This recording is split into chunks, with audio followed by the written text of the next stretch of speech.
शुद्ध ब्रह्मणे नमः। ओम सद्गुरु श्री पंडित पीतांबर जिये नमः।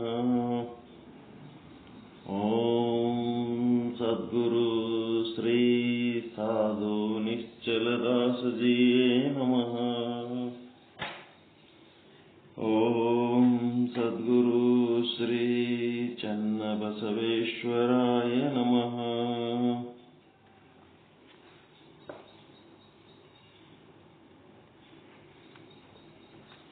ಸಮಸ್ತ ಶುದ್ಧ ಬ್ರಹ್ಮ ಸ್ವರೂಪರೇ ತಮ್ಮೆಲ್ಲರಿಗೂ ಅನಂತ ಅನಂತ ಪ್ರಣಾಮಗಳು.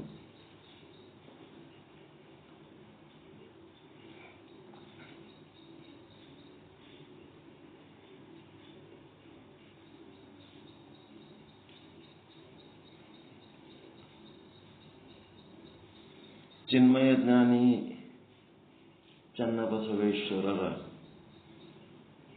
ಶಟಸ್ಥಲ ವಚನಗಳ ಸ್ಥಳಕಟ್ಟುಗಳ ಪೈಕಿ ಪ್ರಾಣಲಿಂಗಿಯ ಆಚಾರಲಿಂಗ ಸ್ಥಳ, ಪ್ರಾಣಲಿಂಗಿಯ ಗುರುಲಿಂಗ ಸ್ಥಳಗಳನ್ನು ಯಶಸ್ವಿಯಾಗಿ ಸಂಪನ್ನಗೊಳಿಸಿ ಇವತ್ತ ಪ್ರಾಣಲಿಂಗಿಯ ಶಿವಲಿಂಗ ಸ್ಥಳ, ಪ್ರಾಣಲಿಂಗಿಯ ಶಿವಲಿಂಗ ದೇವರಾಗಬೇಕು.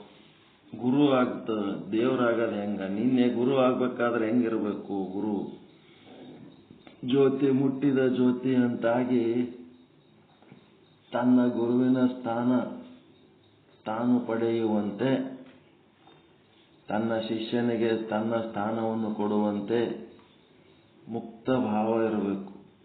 ನಾನು ಗುರು ನೀನು ಶಿಷ್ಯ ಅಂತ ಭೇದ ಭಾವ ಇರಬಾರದು. ಆದ್ರೆ ದ್ವೈತದವರು ಇದು ಒಪ್ಪಂಗಿಲ್ಲ. ಮುಂದಿನ ಶಿಷ್ಯರು ಏನದರ ಅವರು ತಮ್ಮ ಶಿಷ್ಯರಿಗೆ ಗುರುಗಳಾಗ್ತಾರೆ ಹೊರತು ಗುರುವಿಗೆ ಗುರು ಆಗ್ತಾರೆ ಏನು ಅಂತ ಕೇಳ್ತಾರೆ ಅವರು ದ್ವೈತದವರು. ಎಲ್ಲ ವೈಚಾರಿಕತೆ ಮಟ್ಟ ಬೇರೆ ಬೇರೆ ಇರ್ತದ. ಗುರುವಿನ ಗುರು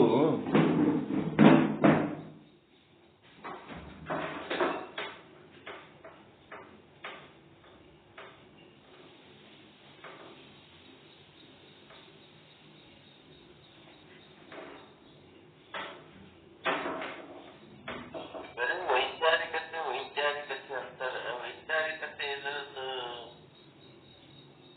ನಿಜವಾದ ಅರ್ಥ ಏನು ಬೇಡದು?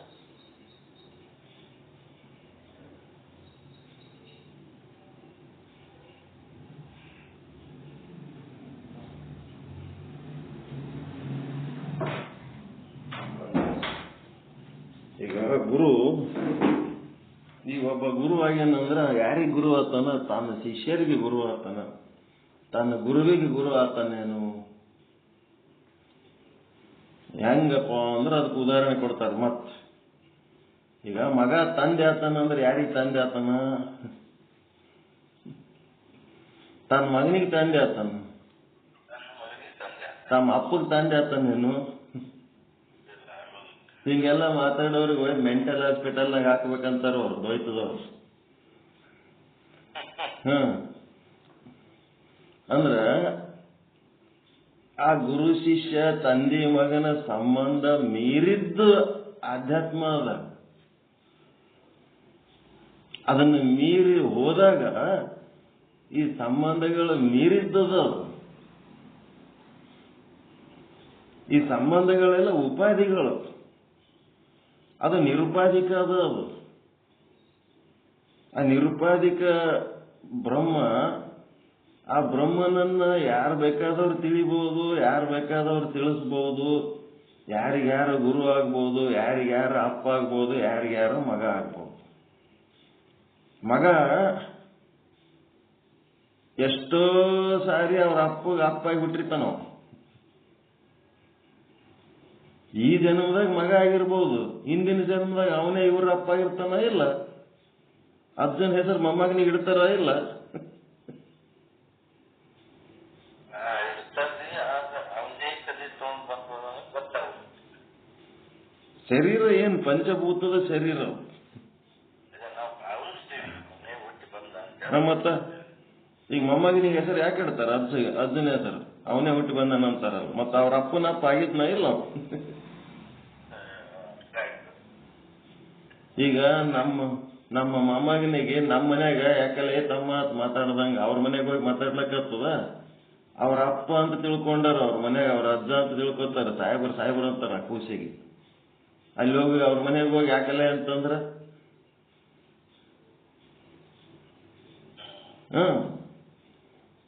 ಹಂಗೆಲ್ಲ ಮಾತಾಡ್ಲಕ್ ಬರಂಗಿಲ್ಲ. ಅಲ್ಲಿ ಪ್ರೋಟೋಕಾಲ್ ಮೇಂಟೈನ್ ಮಾಡ್ಬೇಕಾಗ್ತದ. ಎಲ್ಲಿ ಬೇಕಲ್ಲಿ ಹೆಂಗ್ ಬೇಕು ನಮ್ಮ ಮನೆಗೆ ಮಾತಾಡ್ದಂಗೆ ಅಲ್ಲಿ ಮಾತಾಡಕ್ಕಿಲ್ಲ. ಅವ್ರ ಅಪ್ಪ, ಅವ್ರ ಯಜಮಾನ್ರು, ಅವ್ರ ಸಾಹೇಬರು, DYSP ಸಾಹೇಬ್ರ ಅಂತೇಳಿ ಎಲ್ಲರೂ ನಮ್ಮ ಸಾಹೇಬ್ರತ್ತೆ ಬಂದು ಮಾತಾಡಿಸ್ತಾರ ಕೂಸಿಗೆ. ಇದಂತೂ ಅಂತ ವಾತಾವರಣದಾಗ ಹೋಗಿ ನಮ್ಮದು ಲ್ಯಾಂಗ್ವೇಜ್ ತೆಗಿಲಿಕ್ಕಾಗ್ತದ? ಇರ್ಲಿ ಏನೇ ಕಾಲಕ್ಕ. ಈಗೇನಪ್ಪ ಅಂತಂದ್ರೆ ಇದನ್ನೆಲ್ಲನ್ನು ಮೀರಿದ್ದು ಅದ್ವೈತ ಸಿದ್ಧಾಂತ ಏನದ, ದ್ವೈತ, ಅದ್ವೈತ, ವಿಶಿಷ್ಟ ಅದ್ವೈತ ಎಲ್ಲ ಮೀರಿದ್ದು. ಆ ಮೀರ್ಲಕ್ಕೆ ತಯಾರಿರ್ಲಾರ್ದವ್ರು ಹಿಂಗೆ ಮಾತಾಡ್ಕೊತ ಕುಂದಿರ್ತಾರೆ. ಸುಮ್ಮನೆ ಉದಾಹರಣೆ ಹೇಳಿದೆ ನಿಮಗಷ್ಟೇ. ಗುರುವಿನ ಲಕ್ಷಣ ಹೆಂಗಿರ್ಬೇಕಂತಂದ್ರ ಅವರು ಪರುಷ ಮತ್ತು ಕಬ್ಬಣ ಮುಟ್ಟಿ ಚಿನ್ನ ಮಾಡೋ ಲಕ್ಷಣನೇ ಅವ್ರು ಹೇಳ್ತಾರ ದ್ವೈತದವರು. ಗುರು ಆಗಂಗಿಲ್ಲ. ಶಿಷ್ಯ ಗುರುಸ್ಥಾನಕ್ಕೆ ಏರ್ತಾನ, ಆದ್ರೆ ತನ್ನ ಶಿಷ್ಯರ ಪೀಠಕ್ಕೆ ಏರ್ತಾನ. ಗುರುವಿನ ಗುರು ಅವ ಆಗಂಗಿಲ್ಲ ಅಂತ. ಈಗ ವೈಚಾರಿಕತೆ ಬಗ್ಗೆ ಗೊತ್ತಿರಲಿ ಅಂತ ಹೇಳ್ತೇನೆ. ಜ್ಯೋತಿ ಮುಟ್ಟಿದ ಜ್ಯೋತಿ ಆಗೋದು ಅಂದ್ರೆ ತನ್ನಂತೆ ಮಾಡ್ಕೊಳ್ಳೋವನು ಅವನು ಅದ್ವೈತಿ. ತನ್ನಿಂದ ಭಿನ್ನ ಇಟ್ಟವನು ಅವನು ದ್ವೈತಿ. ಮುಂದೆ ಪ್ರಾಣಲಿಂಗಿಯ ಶಿವಲಿಂಗ ಸ್ಥಳ. ಒಳಗ ಪ್ರಾಣಲಿಂಗ, ಹೊರಗ ಶಿವಲಿಂಗ. ಇದು ಏನಾಗಬೇಕು? ಒಳಗ ಹೊರಗ ಒಂದು ಮಾಡ್ಬೇಕಾಗ್ಯದ. ಅದು ಲಿಂಗನೇ, ಇದು ಲಿಂಗನೇ. ಅದು ಹೆಂಗ್ ಮಾಡಬೇಕು ಅನ್ನೋದು ಈಗ ಹೇಳ್ತಾರೆ.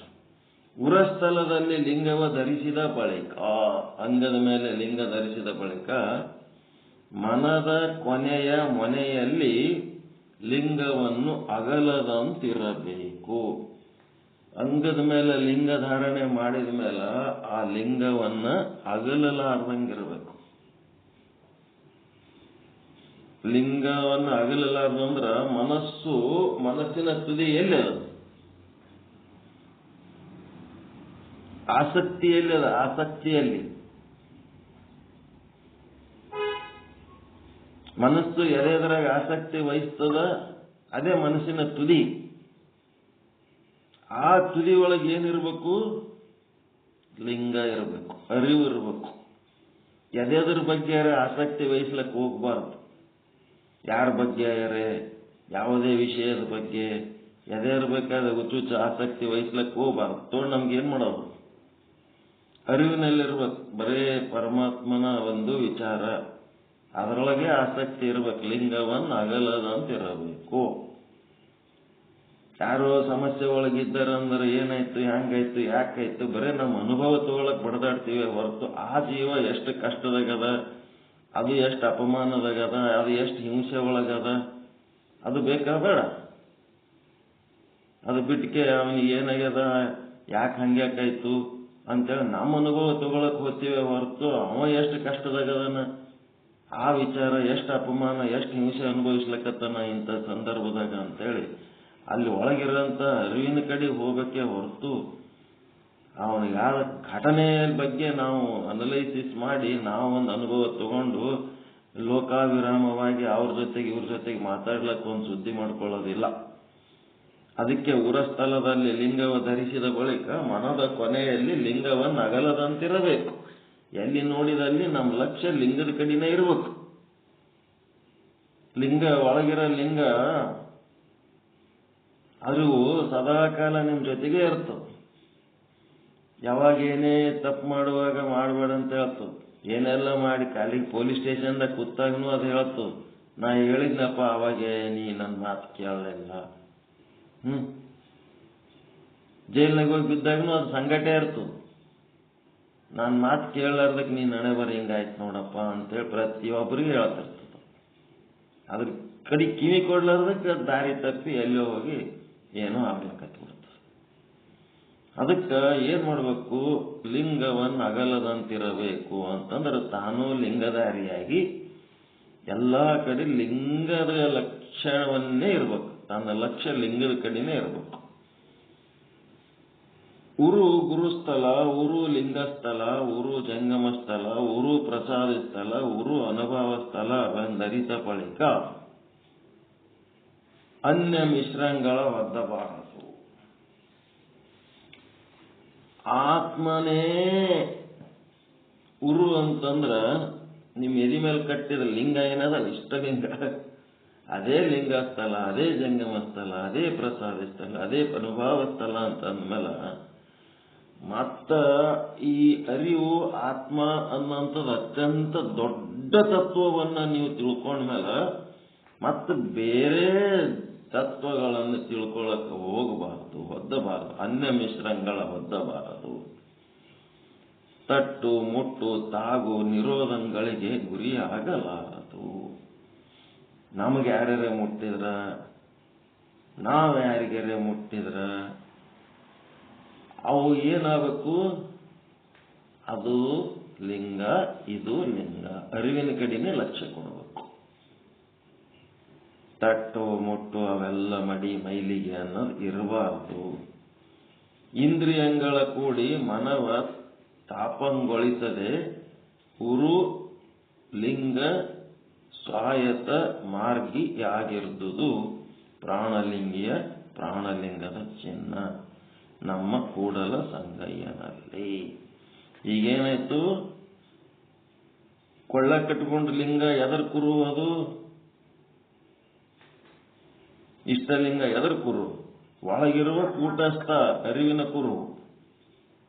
ಆ ಅರಿವೇ ಅಂಗದ ಮೇಲೆ ಹಾಕೊಂಡು ಧಾರಣೆ ಮಾಡಿವಿ ಅಂದ್ರೆ ಅರಿವು ಧರಿಸಿವಿ. ಅರಿವು ಧರಿಸಿವಿ ಅಂತಂದ್ಮೇಲೆ ಇಲ್ಲೊಂದು ಏನ್ ಸೂತ್ರ ಕೊಟ್ರು, ತಟ್ಟು ಮುಟ್ಟು ಅಂತೇಳಿ ಏನದವಲ್ಲ, ಈ ನಿರೋಧಗಳಿಗೆ ಗುರಿ ಆಗಲಾರದು. ಇವ್ರಿಗೇನಂತಾರ, ಸೂತಕಗಳು ಅಂತಾರ. ಸೂತಕ ಏನ್ ಸೂತಕಗಳು? 5 ಸೂತಕಗಳವ. 5 ಸೂತಕಗಳವ. ನಮ್ಮ ಮಗನ ಮನಿ ಓಪನಿಂಗಿಗೆ ನಮ್ಮ ಕಂಬಿ ಗುರುಗಳು ಒಂದು ಬಂಗಾರದಂತ ಪುರೋಹಿತರನ್ನು ಕಳಿಸಿಕೊಟ್ರು. ಅವರೆಲ್ಲ ಅಡ್ಜಸ್ಟ್ ಮಾಡಿಕೊಂಡು ಹೊಸ ಮನಿ, ಅಲ್ಲೇನು ಒಂದು ವಸ್ತು ಇರ್ತಾವ, ಇಲ್ಲಂದ್ರೆ ಇಲ್ಲ. ಅರೇಂಜ್ಡ್ ಮನಿ ಒಳಗೆ ಪೂಜೆ ಮಾಡೋದಕ್ಕೆ ಎಲ್ಲ ವಸ್ತುಗಳು ಸಿಗ್ತಾವ ಹೆಚ್ಚು ಕಡಿಮೆ. ಹೊಸ ಮನೆಗೆ ಏನಿರ್ತಾವ, ಇನ್ನು ಅವರು ಖರೀದಿ ಮಾಡೋರಿರ್ತಾರೆ, ಇದ್ದದ್ರಾಗ ಅಡ್ಜಸ್ಟ್ ಮಾಡಿ ಪೂಜೆ ಮಾಡೋಂಥವ್ರು ಅಂಥವ್ರಿದ್ರು. ಅವ ನಮ್ಮ ಸಂದೇಶ ಒಂದು ಇದು ಹೇಳದ, ಉದಾಹರಣೆ, ಪೂಜಾರಿ ಭಾಳ ಚಲೋ ಸಿಕ್ಕರಪ್ಪ, ಭಾಳ ಒಳ್ಳೆಯವ್ರು ಅದಾರ. ಆಯ್ತು, ಅದಕ್ಕೆ ಅಂತ ಕೇಳಿದೆ. ಇಲ್ಲಿ ಜಂಗಮರು, ವೀರಶೈವರು, ಪೂಜಾರಿಗಳು ಸಿಗೋದು ಭಾಳ ಕಠಿಣ. ಬೇಕಾದಷ್ಟು ಮಂದಿ ಸಿಗ್ತಾರೆ. ಮಾಂತಿನ ಮಠಕ್ಕೆ ಹೋಗಿ ಫೋನ್ ಮಾಡಿದ್ರೆ ಎಲ್ಲ ಸಿಗ್ತಾರೆ ಅಂತ ಹೇಳಿ ಆ ಕಡೆಯಿಂದ ಒಂದು ಕಡೆ ಲಿಂಕ್ ತೊಗೊಂಡಿದ್ದೆ. ಅವರು ಸಂಸ್ಕೃತ ಪ್ರೊಫೆಸರ್, ಮಾಂತಿನ ಮಠದ ಪ್ರೊಫೆಸರ್, ನಾನೇ ಬರ್ತೀನಿ ಸರ್, ನಾನೇ ಪೂಜೆ ಮಾಡ್ತೀನಿ ಅಂತ ಅಂದಿದ್ರು. ಆದ್ರೂ ನಮ್ಮ ಕಂಬಿ ಗುರುಗಳದು ಒಂದು ಆತ್ಮೀಯತೆ ಇರೋದ್ರಿಂದ ಈ ಕಡೆ ಪ್ರಿಫರೆನ್ಸ್ ಕೊಟ್ಟು ಅದನ್ನು ಡಿಸ್ಕಂಟಿನ್ಯೂ ಮಾಡಿದೆವು. ಅದು ಏನೇ ಆಯ್ತು, ಅದು ಸಕ್ಸಸ್ ಆಯ್ತು, ಚಂದ ಆಯ್ತು. ಅವನು ಏನು ಹೇಳ್ದ, ಇಲ್ಲಿ ಜನಿವಾರದ ಆಚಾರಿಗಳಿಗೆ ಅಕಸ್ಮಾತ್ ಕರೆಸಿದ್ದೆವು ಅಂತಂದ್ರೆ ಮನೆಯವ್ರಿಗೆಲ್ಲ ಟೈಟ್ ಮಾಡಿಬಿಡ್ತಾರಂತವ್ರು. ಎಲ್ಲಿ ಅಳ್ಳಾಡಂಗಿಲ್ಲ, ಕರೆದ್ರೆ ಅಷ್ಟೇ ಬರ್ಬೇಕು, ಏನ್ ಕೇಳ್ತಾರ ಅಷ್ಟೇ ಹೇಳ್ಬೇಕು, ಏನ್ ಕೊಡು ಅಂತಾರ ಅಷ್ಟು ಕೊಟ್ಟು ದೂರ ಇರುವ. ಏನಾರ ಸ್ವಲ್ಪ ಟಚ್ ಆಯ್ತಂದ್ರೆ ಭಯಂಕರ ಜಗಳಕ್ಕೆ ಬೀಳ್ತಾರತ್ತ, ಮತ್ತೆ ಜಳಕ ಮಾಡ್ಬೇಕು, ಮತ್ತೆ ಜಳಕ ಮಾಡ್ತಾರತ್ತವ್ರು. ಮಡಿ ಅಂದ್ರೆ ಏನಂತಾರ, ಬೈತಿರ್ತಾರತ್ತ, ಬಾಯಿ ಬಂದಂಗೆ ಬೈತಾರ ಆಚಾರ್ಯಗಳು. ಅದಕ್ಕೆ ಒಂದು ಸ್ವಲ್ಪ ಟಚ್ ಆದ್ರೆ ಜಗಳಕ್ಕೆ ಬೀಳ್ತಾರ. ಭಾಳ ಹುಷಾರಿರ್ಬೇಕಪ್ಪ. ಮನಿ ಪೂಜೆ ಅಂತ ನಮ್ಮ ದೋಸ್ತರು ಹೇಳಿದ್ದಕ್ಕ ಎಲ್ಲಿ ಕಿರಿಕಿರಿ ಅವ್ರ ಸಂಗಡ ಜಗಳಕ್ಕೆ ಬಿದ್ದು ಬಯಸ್ಕೊಳ್ಳೋದಂತ ಹೇಳಿ ನಾವು ನಿಮಗೆ ಒಪ್ಪಿಸ್ಬಿಟ್ಟಿವಿ, ಅಗದಿ ಸುರಕ್ಷಿತವಾಗಿ ಮಾಡ್ಕೊಂಡು ಅಂದ್ರಿ ಅಂತ. ಈ ಮುಟ್ಟು ತಟ್ಟು ಅನ್ನೋದು ಏನದು ಅಂತಂದ್ರ ಅವರೇ ಬೇರೆ ನಾವೇ ಬೇರೆ ಅನ್ನೋ ಭಾವನೆ ಬಂತಲ್ಲ. ಈ ಭೇದ ಭಾವ ಇರಬಾರ್ದು ಅನ್ನೋದರ ಸಲುವಾಗಿ ಈ ಒಂದು ಹೊರಗೆ ಹೆಂಗೆ ನಡ್ಕೋಬೇಕು. ಒಮ್ಮ ನೀವು ಅರಿವಿಗೆ ಬಂದ ಮೇಲೆ ನಿಮ್ಮ ಲಕ್ಷ್ಯ ಎಲ್ಲಿರ್ಬೇಕು? ಸುತ್ತಮುತ್ತ ಯಾವುದೇ ಜೀವಿಗಳಿದ್ರೆ ಆ ಜೀವಿಗಳಲ್ಲಿರುವ ಅರಿವಿನ ಕಡೆ ಲಕ್ಷ್ಯ ಇರಬೇಕೇ ಹೊರತು ಅವರು ಮುಟ್ಟಿದ್ರೆ ನಾವು ಮೈಲಿಗೆ ಹಾಕ್ತೀವಿ ಅನ್ನಂಥದ್ದು ಈ ಮುಟ್ಟು ತಟ್ಟು ಇರಬಾರದು. ಇದಕ್ಕೇನಂತಾರ? ಸ್ಪರ್ಶ ಸೂತಕ. ಸ್ಪರ್ಶ ಸೂತಕ. ಮತ್ತು ಮನ್ಯಾಗ ಹೆಣ್ಣು ಮಕ್ಕಳು ತಿಂಗಳ 1-3 ದಿವಸ ಹೊರಗೆ ಕೂತಿರ್ತಾರಲ್ಲ, ಅದಕ್ಕೆ ಅವ್ರಿಗೂ ಮುಟ್ಟಿಸ್ಕೊಂಡ್ರ ಅಲ್ಲಿ ಜಗಳ ಕಿರಿಕಿರಿ ಚಾಲು ಆಗ್ತಾವ. ಅದ್ರ ಸಲುವಾಗಿ ಅವ್ರಿಗೆ ಮುಟ್ಟುಗಳಂಗೆ ದೂರ ಇಟ್ಟಿರ್ತಾರ. ನಮ್ಮಲ್ಲಿ ವೀರಶೈವ ಲಿಂಗವಂತ ಜಂಗಮ ಏನದೀವಿ, ನಮ್ಮ ಮನೆಗೆ ಅವೆಲ್ಲ ಪದ್ಧತಿ ಇಲ್ಲ. ಅಲ್ಲಿ ಹೆಣ್ಮಕ್ಳಿಗೆ ದೇವ್ರ ಮುಟ್ಟಿ ಪೂಜಾ ಮಾಡ್ಲಿಕ್ಕೆ ಸಹಿತ ಸ್ವಾತಂತ್ರ್ಯ ಇರಲ್ಲ. ಹೆಣ್ಮಕ್ಳು ಹಾಕೊಳ್ಳ 3 ಎಳೆ ಜಂಗಮರ ಗಂಡನೇ ಹಾಕೋತಾನಂತ. ತನ್ನ 3 ಎಳೆ ಆಕಿ 3 ಎಳೆ ಕೂಡಿ 6 ಎಳೆ ಹಾಕೊಂಡು ದೇವ್ರ ಪೂಜಾ ಮಾಡ್ತಾನಂತ. ಆಕಿ ಪೂಜಾ ಮಾಡಕ್ಕೂ ಅಧಿಕಾರ ಇಲ್ಲ, ದೇವ್ರ ಮುಟ್ಟಕ್ಕೂ ಅಧಿಕಾರ ಇಲ್ಲ. ಇಂಥ ವ್ಯವಸ್ಥೆ ಅವ. ಏನ್ ಹಾಕಿರ್ಲಕ್ಕ ಇಲ್ಲಿ ಏನದ? ರಜಸೂತಕ, ಸ್ಪರ್ಶ ಸೂತಕ, ರಜಸೂತಕ. ಅಂದ್ರ ಆ 3 ದಿವಸ ಹೆಣ್ಣು ಮಕ್ಕಳ ಮುಟ್ಟ ತಟ್ಟ ಇರಬಾರ್ದು ಅಂತ. ಅಲ್ಲಿನೂ ಇದು ಅರಿವಿನ ಕೆಲಸ ಅಲ್ಲ. ಅಲ್ಲಿ ಒಳಗಿರುವುದು ಆಕೆ ಮುಟ್ಟಾದ ಹೆಣ್ಣು ಮಗಳೊಳಗಿರುವ ಆತ್ಮನೂ ನಾನೇ, ಇಲ್ಲಿರೋನು ನಾನೇ. ಹಿಂಗಾಗಿ ಅಖಂಡ ಅರಿವಿನ ಕಡೆ ಲಕ್ಷ್ಯ ಇರಬೇಕೆ ಹೊರತು ಆ ದೈಹಿಕ ಕ್ರಿಯೆಗಳ ಕಡೆ ಲಕ್ಷ್ಯ ವಹಿಸಬಾರದು. ಮತ್ತೆ ಜನನ ಸೂತಕ, ಮರಣ ಸೂತಕ ಅಂತ ಬರ್ತಾವ. ಅವು 13 ದಿವಸ ಎಲ್ಲ ಕೆಲಸ ಬಿಟ್ಟು ಕೂತ್ ಬಿಡ್ತಾರ. ಟೈಮ್ ಪಾಸಿಗೆ ಏನೇನೋ ಟಿವಿ ನೋಡ್ಕೊತ, ಲ್ಯಾಪ್ಟಾಪ್ ಆಡ್ಕೊತ, ಮೊಬೈಲ್ ಆಡ್ಕೊತ 13 ದಿವಸ ಏನ್ ಮಾಡ್ಬೇಕು? ಶೋಕಾಚರಣೆ ಅಂತೇಳಿ ಅವ್ರಿಗೆ ನೆನಸಿಕೊಂಡು ಅವ್ರ ದುಃಖಗಳನ್ನ ಅನುಭವಿಸ್ಕೊತಿರ್ಬೇಕು ಅಂತಂದ್ರ ಅವರು ಆ ದಿನನೇ ಕಳಿಸಿ 13 ದಿವಸ ಅಗದಿ ಆರಾಮ್ ಎಂಜಾಯ್ಮೆಂಟ್ನಾಗ ಬೇರೆ ಏನೇನೋ ಮಾಡ್ಕೊತ ಯಾರೇ ಬಂದಾಗ 1-2 ಮಾತಾಡ್ತಾರ, ಆಮೇಲೆ ಆಯ್ತು ಅದಕ್ಕೆ ಸಂಬಂಧ ಇಲ್ಲ. ಹಿಂಗಾಗಿ 13 ದಿವಸ ಜನ ಸೂತಕ, ಮರಣ ಸೂತಕಗಳು, ಮತ್ತೆ ಸ್ಪರ್ಶ ಸೂತಕ, ಇನ್ನ ಜಾತಿ ಸೂತಕ, ಮತ್ತೆ ಇನ್ಯಾವ ಸೂತಕ? ಉಚ್ಚಿಷ್ಟ ಸೂತಕ. ಎಂಜಲು, ಅವ್ರ ಎಂಜಲ್ ಇವ್ರು ತಿನ್ನಬಾರ್ದು, ಇವ್ರ ಎಂಜಲ್ ಅವ್ರು ತಿನ್ನಬಾರ್ದು ಅಂತೇಳಿ ಒಬ್ಬರು ತಿಂದದ್ದು ಒಬ್ಬರು ತಿನ್ನಬಾರ್ದು ಅಂತೇಳಿ ಉಚ್ಚಿಷ್ಟ ಸೂತಕ, ಎಂಜಲ್ ಸೂತಕ, ಹಿಂಗೆಲ್ಲ ಸೂತಕಗಳು ಬರ್ತಾವ. ಈ ಸೂತಕಗಳಲ್ಲಿ ಏನ್ ಮಾಡಬಾರ್ದು ಅಂತಾರ?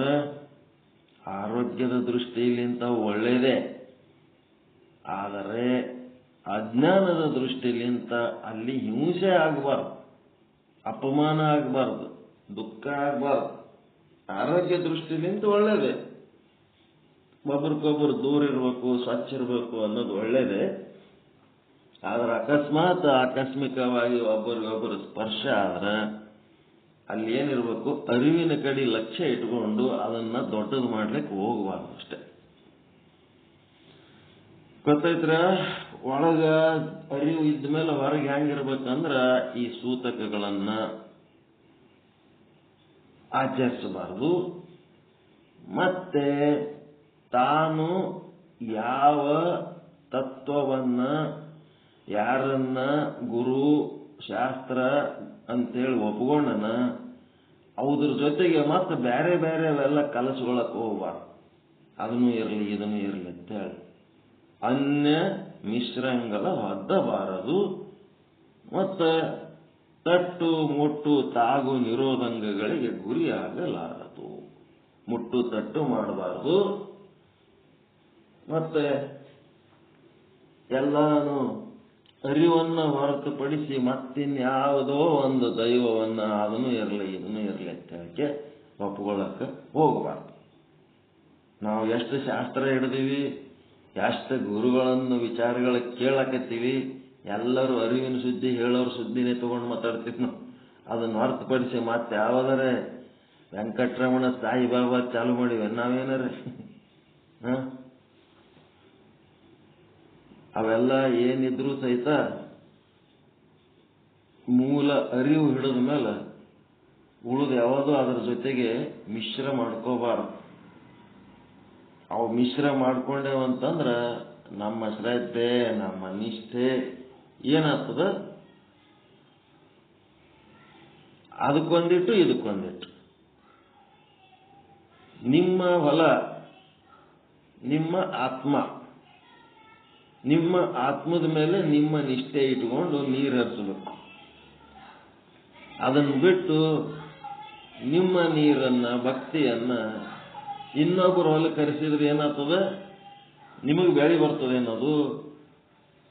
ನಿಮ್ಮ ಹೊಲ ನಿಮಗೆ ಪರಿಚಯ ಮಾಡಿ ಕೊಟ್ಟ ಮೇಲೆ ಮತ್ತೊಂದು ಹೊಲಕ್ಕೆ ಯಾವುದು ಆಲೋಚನೆ ಮಾಡ್ಲಿಕ್ಕೆ ಹೋಗ್ಬಾರ್ದು. ನಿಮ್ಮ ಹೊಲದಾಗ ನೀವು ಬೆಳ್ಕೋತಿರ್ಬೇಕು, ನಿಮ್ಮ ಆತ್ಮದ ಸಾಧನೆ ನೀವು ಮಾಡ್ಕೋತಿರ್ಬೇಕು.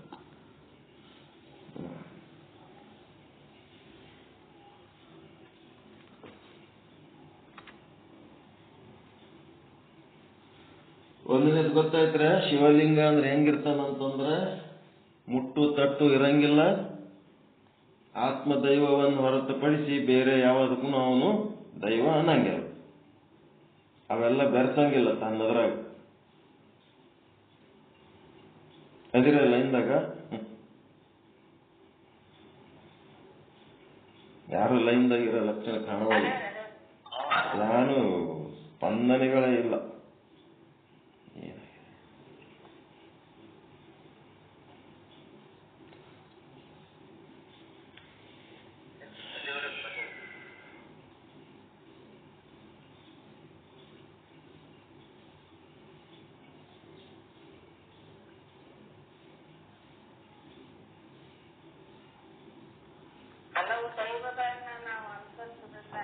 ದೈವ ಒಂದೇ,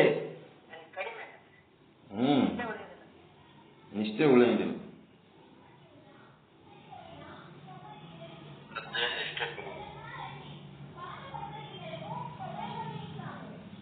ಆತ್ಮವನ್ನೇ ದೈವ ಅಂತ ಹೇಳುವ ಶಾಸ್ತ್ರ, ಆತ್ಮವನ್ನೇ ದೈವ ಅಂತ ಹೇಳುವಂತ ಗುರುಗಳನ್ನ ಮಾತ್ರ ನಾವು ಗುರುಗಳಂತ ಪಾಲಿಸಬೇಕು. ಅವರು ತಮ್ಮ ಆತ್ಮವನ್ನೇ ತಮ್ಮ ಗುರು, ಅರಿವೇ ಗುರು ಅಂತೇಳಿ ಪಾಲಿಸಿದವರು ಇರಬೇಕು.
ವಿಶ್ವಾಸ ಇಡಿ, ಮನೆ ಗಟ್ಟಿಮುಟ್ಟಾಗಿ ಕಟ್ಟುವುದು. ನೀನು ಅಲ್ಟ್ರಾಟೆಕ್ ಮಾತ್ರನೇ ಚೂಸ್ ಮಾಡಿದೆ. ಯಾಕೆ?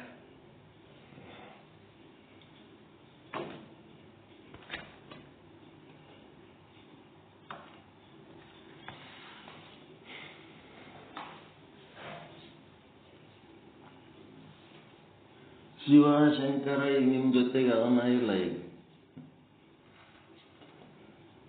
ರುದ್ರ ಹೆಂಗದ, ಯಾವ ರೂಪದಾಗ ಅದ?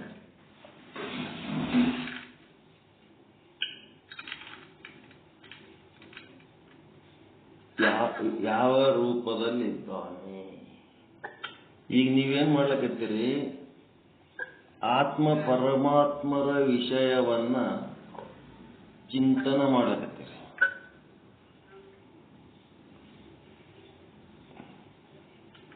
ಇದಕ್ಕೇನಂತಾರ?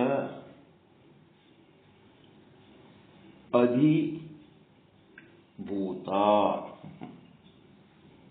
ಆತ್ಮ ಪರಮಾತ್ಮರ ವಿಷಯ ಚಿಂತನೆ ಮಾಡೋದು ಅಧಿಭೂತ.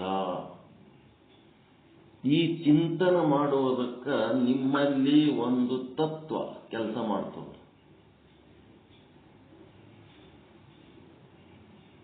ಅದು ಯಾವ ತತ್ವ?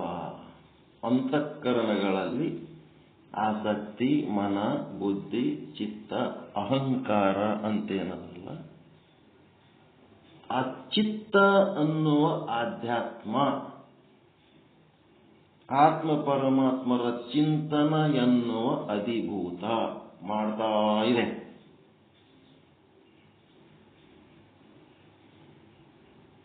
ಅಧಿಭೂತ, ಆಧ್ಯಾತ್ಮ ಇವೆರಡು ಇದ್ರೆ ಕೆಲಸ ಆಗಂಗಿಲ್ಲ. ಮೂರನೇದೊಂದು ಬೇಕು. ಏನು? ಅಧಿದೈವ. ಈಗಲೇ ನೆನಪು ಬರ್ತದ. ಆಧ್ಯಾತ್ಮ, ಅಧಿಭೂತ, ಅಧಿದೈವ. ತ್ರಿಪುಟಿಗಳು, ಸಂಜ್ಞೆಗಳು ಅದು ಬರ್ಬೇಕು, ಗೊತ್ತಾಗಬೇಕು ನಿಮಗೆ. ಈ ತ್ರಿಪುಟಿಗಳಲ್ಲಿ ಒಂದು ಇಲ್ಲ ಅಂತಂದ್ರೂ ಭೋಗ ಆಗಂಗಿಲ್ಲ. ಈಗ ನೀವು ಆತ್ಮದ ಸುಖ ಅನುಭವಿಸ್ಲಿಕ್ಕತ್ತೀರಿ, ಭೋಗಿಸ್ತಾ ಇದ್ದೀರಿ. ಈ ಆತ್ಮ ಪರಮಾತ್ಮರ ಸುಖ ಭೋಗಿಸ್ಬೇಕಾದ್ರೆ ಅಲ್ಲಿ ಆಧ್ಯಾತ್ಮ ಯಾವುದು ಅಂದ್ರೆ ನಿಮ್ಮ ಚಿತ್ತ. ಆ ಚಿತ್ತದಲ್ಲಿ ಅಧಿಭೂತ ಅಂತಂದ್ರೆ ಚಿಂತನ. ಆತ್ಮ ಪರಮಾತ್ಮರ ವಿಷಯನೇ ಚಿಂತನ. ಚಿಂತನೆ ಮಾಡ್ರಿ, ಚಿಂತನೆ ಮಾಡ್ರಿ ಅಂದ್ರೆ ಏನಾರ ಊರು ಸುದ್ದಿ ಮಾತಾಡೋದಲ್ಲ. ಆತ್ಮ ಪರಮಾತ್ಮರ ವಿಚಾರಗಳನ್ನೇ ಮಾತಾಡೋದು. ಆತ್ಮ ಅಂದ್ರೇನು, ಪರಮಾತ್ಮ ಅಂದ್ರೇನು, ಅವೆರಡು ಒಂದೇ ಅದಾವ ಅಂತ ಹೇಳೋದು. ಅದು ಚಿಂತನ. ಈ ಅಧಿಭೂತ ಚಿಂತನಕ್ಕ ಮತ್ತ ಆ ಒಂದು ಅಂತಃಕರಣವಾದ ಚಿತ್ತ, ಆಧ್ಯಾತ್ಮ ಇವೆರಡೇ ಇದ್ದರೆ ಕೆಲಸ ಆಗಂಗಿಲ್ಲ. ಇಲ್ಲಿ ಅಧಿದೈವ ಎನ್ನುವ ಶಿವ ನಿಮ್ಮ ಜೊತೆಗೆ ಇದ್ದಾಗ ಮಾತ್ರ,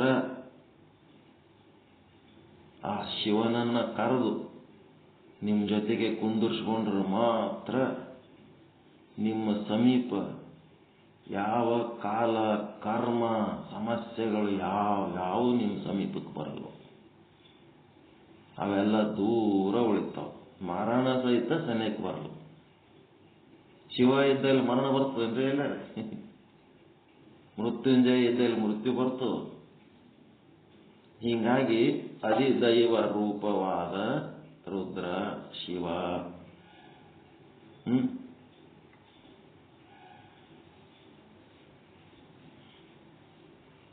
ಗೊತ್ತಾಯ್ತ್ರ?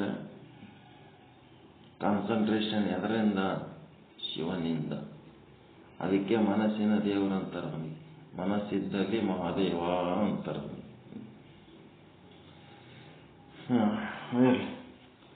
ಈಗೇನಾಗಬೇಕದ? ಶ್ರೀ ವಿಚಾರ ಸಾಗರ ಸಾಧು ನಿಶ್ಚಲ್ ದಾಸ್ಜಿಯವರ ಕೃತಿ ತರಂಗ 5, 269ನೇ ವಿಷಯಾಂಕ. ಮಧ್ಯಮ ಅಧಿಕಾರಿ ಆ ದೃಷ್ಟಿ ಮಹಾರಾಜರಿಗೆ ಭಕ್ತಿಕಾಂಡ ಅಥವಾ ಉಪಾಸನ ಕಾಂಡ ಅಥವಾ ಧ್ಯಾನ ಕಾಂಡದ ಅಂತಃಕರಣದ ಸಾಧನೆ ಮಾಡ್ತಾ ಇದ್ದಾರೆ. 269ನೇ ವಿಷಯಾಂಕದೊಳಗೆ ಈಶ್ವರನ ಪಂಚಕೋಶಗಳು ಜೀವನ ದೃಷ್ಟಿಯಿಂದ ಏನ್ ಮಾಡ್ಯಾವ? ಆತನಿಗೆ ಈಶ್ವರನನ್ನ ಕಾಣದಂತೆ ಆಚ್ಛಾದನೆ ಮಾಡ್ಯಾವ. 157ನೇ ದೋಹಾದ ಚಿಂತನೆ ನಡೆದದ. ಇಲ್ಲಿ ಏನ್ ಹೇಳ್ತಾರ? ಅಂತರ್ಯಾಮಿಯನ್ನೇ ಮೊದಲು ಮಾಡಿಕೊಂಡು, ಅಂತರ್ಯಾಮಿ ಅಂದ್ರೆ ಎಲ್ಲರೊಳಗೂ ಅವನೇ ಅದನಂತ. ನಿಮ್ಗೆ 2 ಕೈ ಅದವಲ್ಲ, ಈಶ್ವರ ನಿಮ್ಮ ಕೈಯ ರೂಪದಲ್ಲಿ ಅದನ. ನಿಮ್ಮ ಕೈಯೊಳಗಿದ್ದಂಗ ಅವ ಎಲ್ಲರ ಕೈಯೊಳಗೂ ಅದ. ನಿಮ್ಮ ಕಾಲ ಅದಾವ, ಈಶ್ವರನೇ ಎಲ್ಲರ ಕಾಲೊಳಗೆ ಅದನ, ಎಲ್ಲದರೊಳಗೂ ಅಂತರ್ಯಾಮಿ. ಹಿಂಗ ಎಲ್ಲರ ಕೈಗಳು ಕೂಡಿ ಈಶ್ವರನ ಕೈಯ, ಎಲ್ಲರ ಕಾಲುಗಳು ಕೂಡಿ ಈಶ್ವರನ ಕಾಲ ಅಂತಿರಿಲ್ಲ. 84 ಲಕ್ಷ ಜೀವರಾಶಿಗಳ ಸ್ಥೂಲ ಶರೀರಗಳ ಮೊತ್ತನೇ ಈಶ್ವರನ ವಿರಾಟ ಶರೀರ ಅಂತಿರ ಇಲ್ಲ. ಮತ್ತೆ ಈಶ್ವರನೇ ಎಲ್ಲದರೊಳಗೆ ಅದನ್ನ ಇಲ್ಲ. ಹಿಂಗಿದ್ಮೇಲೆ ಆ ಈಶ್ವರನನ್ನು ಹಿಡ್ಕೊಂಡು ಈ ಜಗತ್ತಿನ ಎಷ್ಟು ವಸ್ತುಗಳದಾವ, ಎಲ್ಲಾ ವಸ್ತುಗಳು ಕಡೆಗೊಂದು ಬಿದಿರು ಅಂತಂದ್ರೆ ಏನದು? ಪೂರ್ತಿ ಚೀಪೆಸ್ಟ್ ಐಟಮ್ ಹೌದಿಲ್ಲ ಬಿದಿರು ಸಹಿತ ಹಿಡ್ಕೊಂಡು ಯಾವುದೇ ಒಂದು ಮಟೀರಿಯಲ್ ತಗೊಂಡು ಈಶ್ವರನ ಮಟೀರಿಯಲ್ಸ್ ಪಂಚಭೂತಗಳಿಂದ ಆದಂತ ಪ್ರಾಪಂಚಿಕ ವಸ್ತುಗಳನ್ನು ಯಾವುದನ್ನೇ ತಗೊಂಡು ಅಂತರ್ಯಾಮಿಯನ್ನೇ ಅಂದ್ರೆ ಈಶ್ವರನನ್ನೇ ಮೊದಲು ಮಾಡಿಕೊಂಡು ಬಿದಿರಿನ ಪರ್ಯಂತ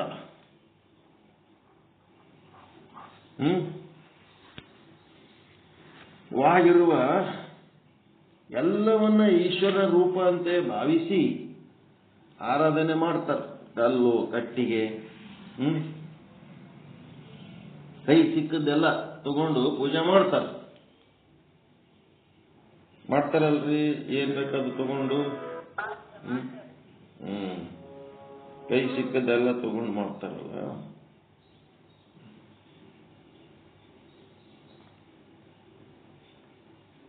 ಕಲ್ಲ ಮಣ್ಣ ಏನೂ ಬಿಟ್ಟ ಇಲ್ಲ.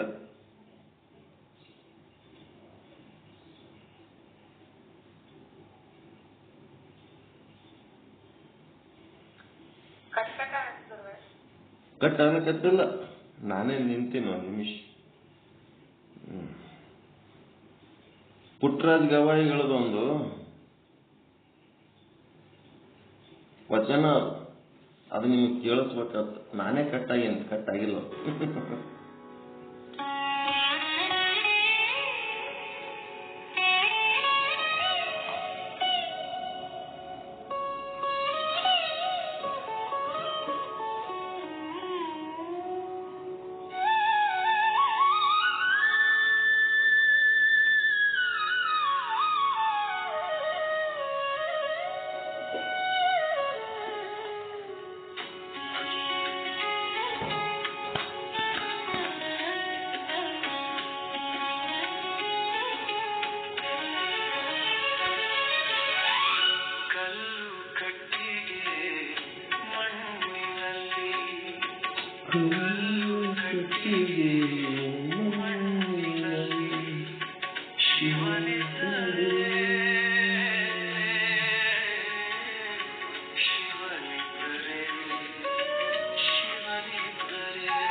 ಕಲ್ಲು ಕಟ್ಟಿಗೆ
ಚಂದದನ್ರಿ ವಚನ ಪುಟ್ಟರಾಜ ಗವಾಯಿಗಳದು.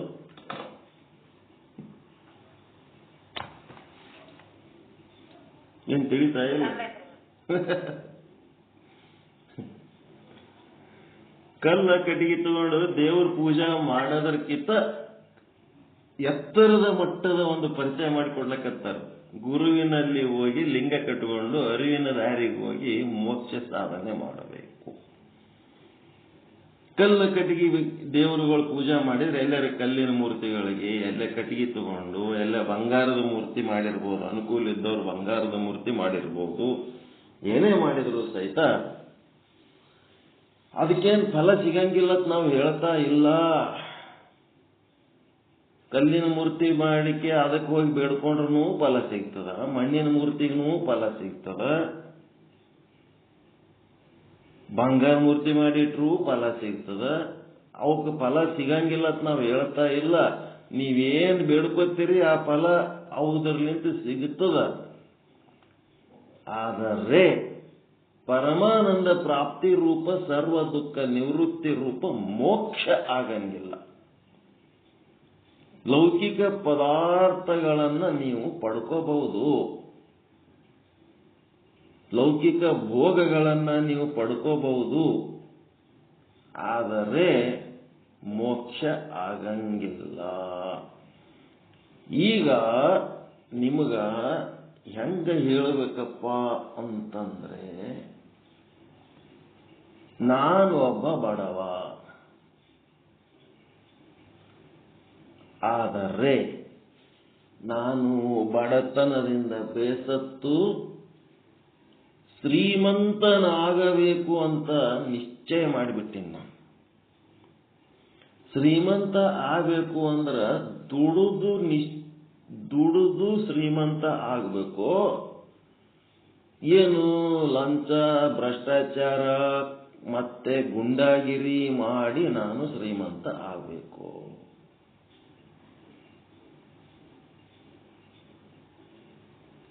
ಈಗ ಇರುವ ದಾರಿದ್ರ್ಯದ ಜೊತೆಗೆ ಭ್ರಷ್ಟಾಚಾರ, ಲಂಚಗುಳಿತನ ಮತ್ತೆ ಗುಂಡಾಗಿರಿ ಮಾಡಿ ಶ್ರೀಮಂತ ಆದ್ರೆ ಆ ಶ್ರೀಮಂತಿಕೆ ನಮ್ಮ ದಾರಿದ್ರ್ಯವನ್ನ ಕಳೀತದೆ ಅನ್ನೋದು. ಇನ್ನೊಂದಿಷ್ಟು ಘೋರ ನರಕಕ್ಕೆ ಹೋಗ್ತಾನೋ, ಸಮಾಜದೊಳಗೆ ಅಪ್ರಿಯ ಆಗ್ತಾನ, ಪೊಲೀಸ್ ಸ್ಟೇಷನ್ಗೆ ಹೋಗ್ಬೇಕಾಗ್ತದ, ಜೈಲಿಗೆ ಹೋಗ್ಬೇಕಾಗ್ತದ. ಅಪಮಾರ್ಗವನ್ನ ಹಿಡಿದು ಶ್ರೀಮಂತ ಆಗ್ಲಕ್ ಹೋಗ್ತೀನಿ ಅಂದ್ರ ಅದು ಆಗಲ್ಲ. ಅದರಿಂದ ಶ್ರೀಮಂತಿಕೆ ಆಗಲ್ಲ, ಅದು ಇನ್ನೊಂದಿಷ್ಟು ದಾರಿದ್ರ್ಯಕ್ಕೆ ತಳುತ್ತದ. ಪ್ರಾಪರ್ ಚಾನಲ್, ಸನ್ಮಾರ್ಗದಿಂದ ದುಡಿದು ಶ್ರೀಮಂತನಾಗಬೇಕು. ಭಕ್ತನೇ ನಿನ್ನ ಮನ ಹೆಣ್ಣಿನೊಳಗಾದಡೆ ವಿವಾಹವಾಗಿ ಕೂಡು, ಅಕ್ರಮವಾಗಿ ಕಂಡ ಹೆಂಗಸರನ್ನ ಕೂಡ್ಲಕ್ಕೆ ಹೋಗಬೇಡ, ಹೆಣ್ಣು ಬೇಕಂತ ಹೇಳಿ. ಭಕ್ತನೇ ನಿನ್ನ ಮನ ಮಣ್ಣಿನೊಳಗಾದಡೆ ಬಳಲಿ ದೊರಕಿಸಿಕೋ, ಕೊಂಡು ಆಲಯವ ಮಾಡು. ಇನ್ನೊಂದಿಷ್ಟು ದುಡಿ, ಇನ್ನೊಂದಿಷ್ಟು ಹೆಚ್ಚೆಚ್ಚು ದುಡಿದು ಖರೀದಿ ಮಾಡು. ಭಕ್ತನೇ ನಿನ್ನ ಮನ ಹೊನ್ನಿನೊಳಗಾದಡೆ ಬಳಲಿ ದೊರಕಿಸಿಕೋ. ಹೆಚ್ಚೆಚ್ಚು ದುಡಿದು ಬಂಗಾರ ಗಳಿಸು, ಆಸ್ತಿ ಗಳಿಸು, ಮದುವೆ ಮಾಡ್ಕೋ, ಯಾರು ಬೇಡ ಅಂತಾರ? ಅದು ಮನಸ್ಸಿನ ವ್ಯವಹಾರ, ಅದು ಮನಸ್ಸಿನ ವ್ಯವಹಾರ. ಈಗ ಮನುಷ್ಯ ಬಂದದ್ದು ಈ ಜಗತ್ತಿಗೆ ಲೌಕಿಕ ಭೋಗಗಳನ್ನ ಅನುಭವಿಸ್ಲಕ್ ಬಂದದೋ ಏನ್ ಮೋಕ್ಷ ಪಡ್ಕೊಂಡು ಹಿಂದೆ ಮಾಡಿದ ಕರ್ಮಗಳನ್ನೆಲ್ಲ ಸ್ವಚ್ಛ ಮಾಡಿಕೊಂಡು ಮುಂದ ಮೋಕ್ಷ ಹೊಂದಲಕ್ ಬಂದದೋ?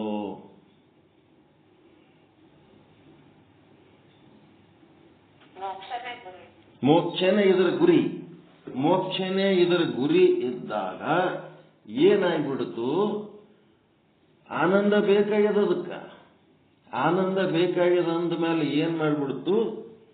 ಈಗ ಈ ಲೌಕಿಕ ಪದಾರ್ಥಗಳ ಅಪೇಕ್ಷೆಗಾಗಿ ಆತ್ಮದೈವವನ್ನ ಅರಿಯಲಾರದೆ ಕೈಗೆ ಸಿಕ್ಕ ಕಲ್ಲು ಮಣ್ಣುಗಳನ್ನ ಮೂರ್ತಿ ಮಾಡಿ ಗುಡಿ ಕಟ್ಟಿ ಅವಕ್ಕೆ ದೇವರಂತ ಪೂಜೆ ಮಾಡಿ ಅವುಗಳಿಂದ ಲೌಕಿಕ ಫಲಗಳನ್ನು ಪಡೆದು ಗಂಡ ಹೆಂಡತಿ ಮಕ್ಕಳು ಸಂಸಾರ ಇದೆಲ್ಲ ಬೆಳೆಸಿದ್ ಏನದ ಅಂತಂದ್ರೆ ಇದು ಮೋಕ್ಷ ಸಾಧನೆ ಒಳಗೆ ಬರ್ತದೇನಿದು?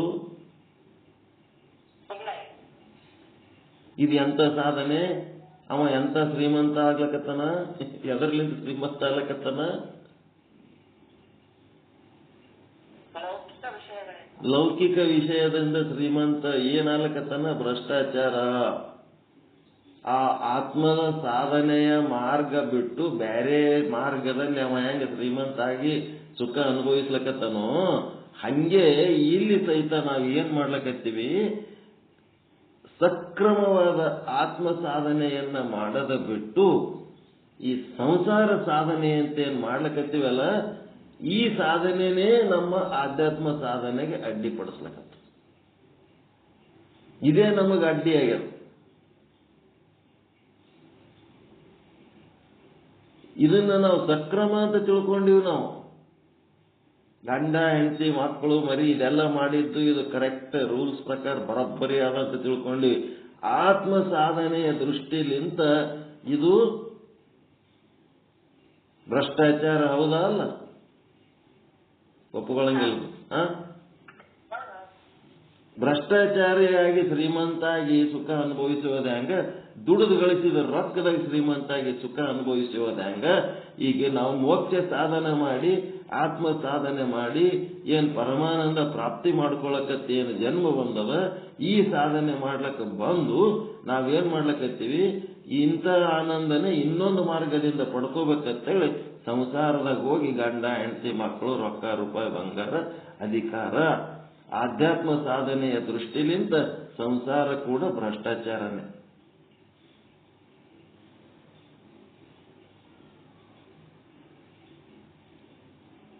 ಸಿಟ್ಟು ಬರ್ತದಲ್ಲ ಹಿಂಗೆ ಮಾತಾಡಿದ್ರೆ. ಎದ್ರ ಸಲುವಾಗಿ ಬಂದೀವಿ? ಈಗ ಭ್ರಷ್ಟಾಚಾರದಿಂದ ಏನಾಗ್ತದ? ಮೊದಲಿನ ದಾರಿದ್ರ್ಯ ಕಳ್ಕೊಳ್ಳಕ್ಕಂತೇಳಿ ಭ್ರಷ್ಟಾಚಾರ ಮಾಡಿದ್ರೆ ಇನ್ನೊಂದಿಟ್ಟು ದಾರಿದ್ರ್ಯತನ ಪಡಿತು. ಹಿಂದೆ ಮಾಡಿದ ಸಂಸಾರದ ಕರ್ಮ ಕಳಿಲಕತ್ ಬಂದು ಇನ್ನೊಂದು ಸಂಸಾರ ಮಾಡಿದಾಗ ಏನಾಯ್ತು? ಇನ್ನೊಂದಿಟ್ಟು ಭವರೋಗದೊಳಗ ನೂಕಿದಂಗೆ ಆಯ್ತು ಅಷ್ಟೇ. ಭವಬಾಧೆ ಇನ್ನೂ ಹೆಚ್ಚಾಗ್ತದೆ. ಅದೇನಂತಂದ್ರೆ ಬೆಂಕಿ ಹಾರಿಸ್ಲಕ್ಕೆ ಹೋಗಿ ತುಪ್ಪ ಸುರಿದಂಗೆ ಆಗ್ತದೆ ಅಷ್ಟೇ ಸಂಸಾರ ಅಂದ್ರೆ. ಆತ್ಮಜ್ಞಾನ, ನಿಷ್ಕಾಮ ಕರ್ಮ, ನಿಷ್ಕಾಮ ಉಪಾಸನೆ ಮಾಡಿ ನಿರ್ಮಲ ಚಿತ್ತ ನಿಶ್ಚಲ ಚಿತ್ತ ಸಾಧನೆ ಮಾಡಿ ವಿವೇಕ ವಿರಾಗಿಗಳಾಗಿ ಸಮಾಧಿ ಷಟ್ ಸಂಪತ್ತಿ ಮುಮುಕ್ಷತ್ವ ಆಗಿ ತತ್ವ ಪದಾರ್ಥ ಶೋಧನ ಮಾಡುವುದಕ್ಕೆ ಗುರುವಿನ ಬಳಿ ಶ್ರವಣ ಮನನ ನಿಧಿಧ್ಯಾಸನ ಮಾಡಿದ್ರೆ ಇದಕ್ಕೇನಂತಾರ? ನೀರು ಹಾಕಿ ಬೆಂಕಿ ಹಾರಿಸಿದಂಗೆ. ನಾವು ಬೆಂಕಿ ಹಾರಿಸ್ಲಕ್ಕೆ ಹೋಗಿ ನಾವೇನ್ ಮಾಡ್ಲಕ್ಕತ್ತೆ? ಗಂಡ ಹೆಂಡತಿ ಮಕ್ಕಳು ಮರಿ ರೊಕ್ಕ ರೂಪಾಯಿ ಬಂಗಾರ ಅಧಿಕಾರ ಪ್ರಚಾರ ಅವು ಎಂದರೆ ಯಾರಿಗಾರ ತಣ್ಣಗೆ ಮಾಡ್ಯಾವ. ಅವು ಇನ್ನೊಂದಿಟ್ಟು ಉರಿ ಹಚ್ಚವು. ಅದೇ ಉರಿ ಅವಿವೇಕಿಗಳಿಗೆ ತಂಪು ಅನ್ನಿಸ್ತದೆ, ವಿವೇಕಿಗಳಿಗೆ ಅದು ಉರಿ ಅನ್ನಿಸ್ತದೆ, ಜ್ಞಾನಿಗಳಿಗೆ ಅದು ಉರಿ ಅದರ ತಾಪ ಗೊತ್ತಾಗ್ತದೆ, ಅವಿವೇಕಿಗಳಿಗೆ ಅದೇ ತಂಪು ಅನ್ನಿಸ್ತದೆ. ಅದಕ್ಕೆ ಇಲ್ಲೇನ್ ಹೇಳಕತ್ತಾರ? ನೀವು ಕೈ ಸಿಕ್ಕದು ತಗೊಂಡು ಪೂಜೆ ಮಾಡ್ಲಕ್ಕ ಬ್ಯಾಡ ಅನ್ನಂಗಿಲ್ಲ. ನೀವು ಪೂಜೆ ಮಾಡಿ ಅದಕ್ಕೆ ದೇವ್ರಂತೇಳಿ ಕೈ ಮುಗಿದು ಅದಕ್ಕೆ ನೀವು ಏನಾರ ಬೇಡ್ಕೊಂಡ್ರೆ ಅದಕ್ಕೆ ಫಲ ಸಿಗಂಗಿಲ್ಲ. ಏನಂದ್ರೆ ಫಲ ಸಿಗುತ್ತದ. ಎದ್ರದ್ದು? ಲೌಕಿಕ ಭೋಗದ ಫಲ ಸಿಗ್ತದೆ. ಹೆಂಡತಿ ಸಿಗ್ತದ, ಗಂಡ ಸಿಗ್ತದ, ಮಕ್ಕಳು ಸಿಗ್ತವ, ಮದುವೆ ಸಿಗ್ತದ, ನೌಕರಿ ಸಿಗ್ತದ, ರೊಕ್ಕ ಸಿಗ್ತದ, ಆಸ್ತಿ ಪಾಸ್ತಿ ಸಿಗ್ತದ, ಎಲ್ಲ ಸಿಗ್ತದ. ಸಿಗಂಗಿಲ್ಲ ಅಂತ ಹೇಳಂಗಿಲ್ಲ. ಮೋಕ್ಷ ಸಿಗಂಗಿಲ್ಲ. ಕಲ್ಲು ಕಟ್ಟಿಗೆ ಮಣ್ಣಿನಲ್ಲಿ ಶಿವನಿದ್ದಾರೆ.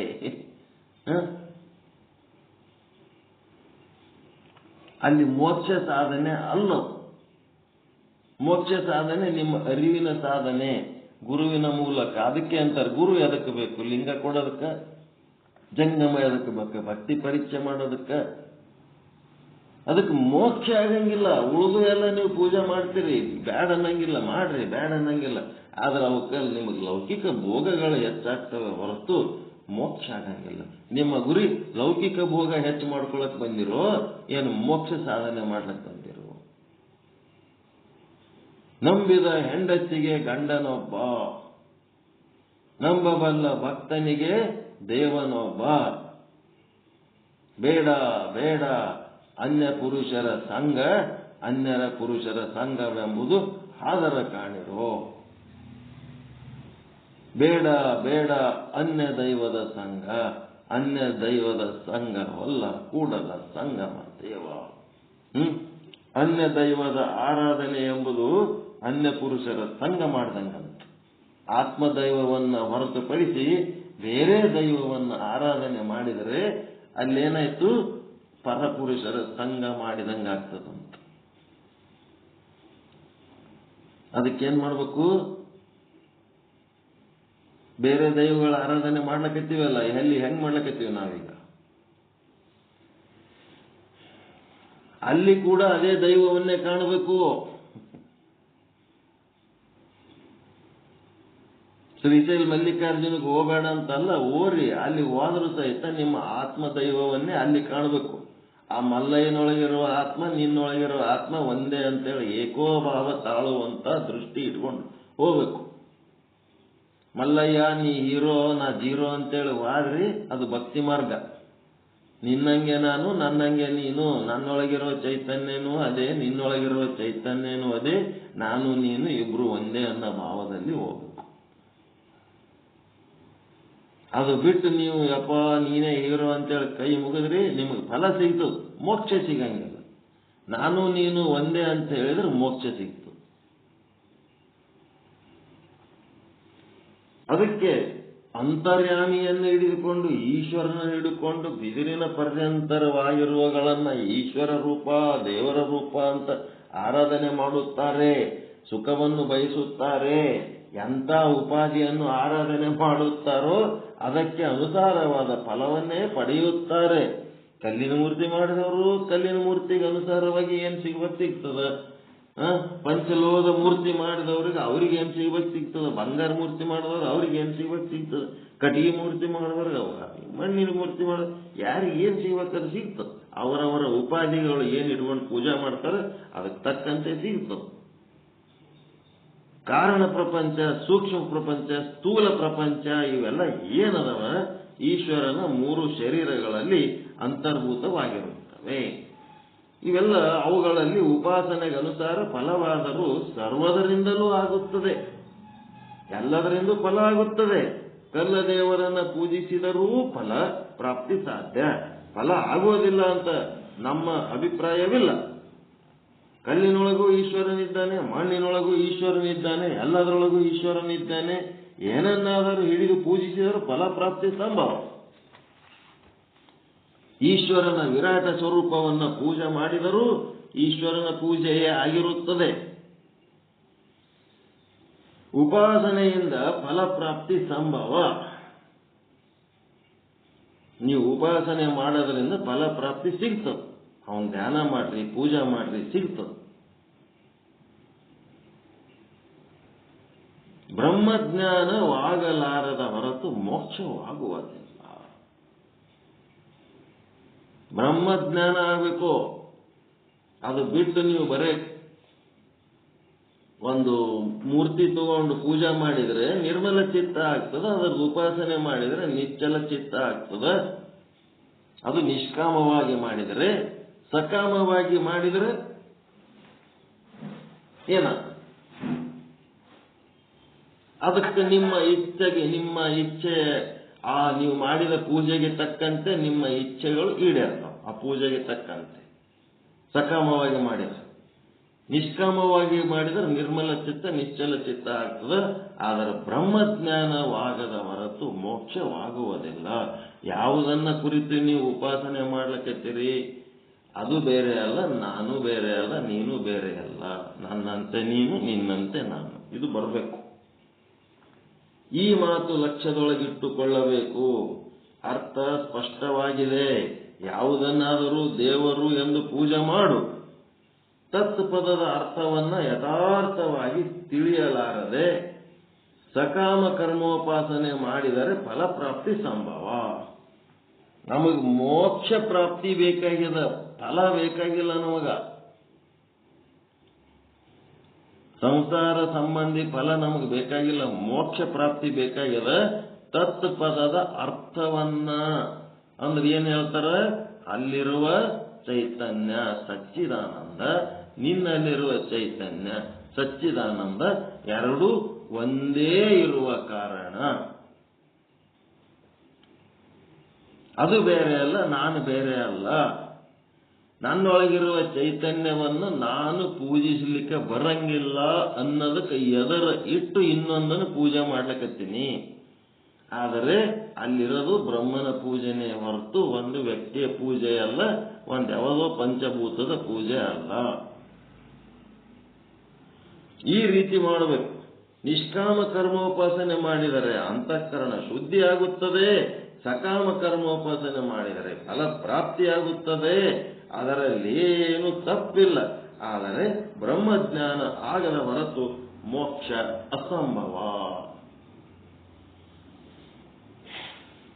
ಹೆಂಗ್ ಮಾಡ್ತೀರಿ?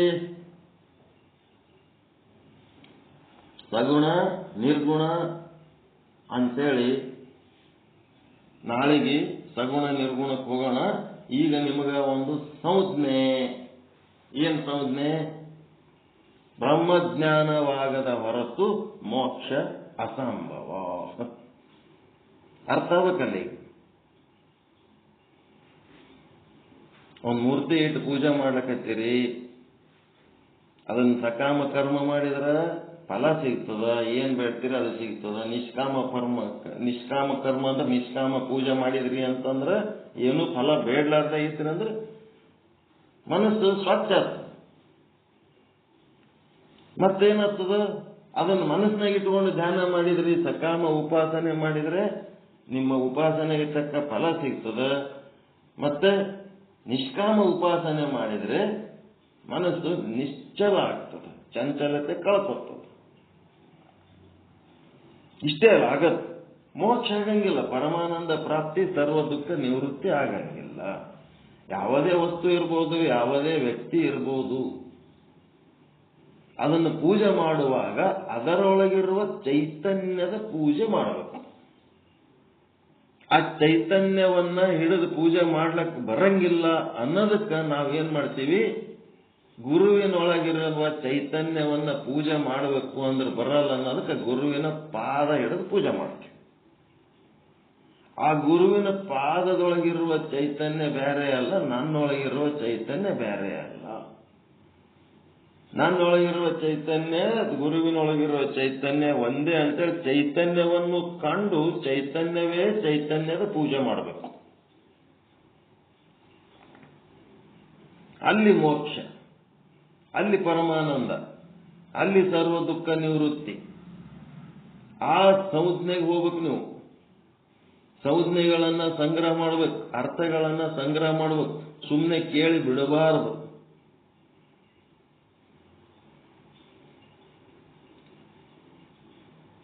ಯಾವುದೇ ಒಂದು ಮೂರ್ತಿಯನ್ನ ಪೂಜೆ ಮಾಡುವಾಗ, ಅದರ ಬಗ್ಗೆ ಧ್ಯಾನ ಮಾಡುವಾಗ ಪೂಜೆ ಬಗ್ಗೆ ಹೇಳ್ತಾ ಇಲ್ಲ. ಈ ಇದ್ರೊಳಗೆ ಮುಂದಿನ ಪೂಜೆ ಹೇಳ್ತಾರ ಅವ್ರು 6ನೇ ತರಂಗದಾಗ. ಇಲ್ಲಿ ಧ್ಯಾನ ಉಪಾಸನೆ. ಅದಕ್ಕೆ ಇದನ್ನು ಸರಿಯಾಗಿ ಅರ್ಥ ಮಾಡ್ಕೋಬೇಕು. ಇದಕ್ಕೆ ಸಂಜ್ಞೆ ಅಂತಾರೆ. ಸರಿಯಾಗಿ ಅರ್ಥ ಮಾಡ್ಕೊಂಡು ನೀವು ತಿಳ್ಕೊಂಡು ಇನ್ನೊಬ್ಬರಿಗೆ ತಿಳಿಸಿ ಹೇಳಂಗಾಗಬೇಕು. ಆ ಸಂಜ್ಞೆಗೆ 2 ನಿಮಿಷ ಚಿಂತನೆ ಮಾಡಿ ಪಾಠ ಮುಗಿಸೋಣ.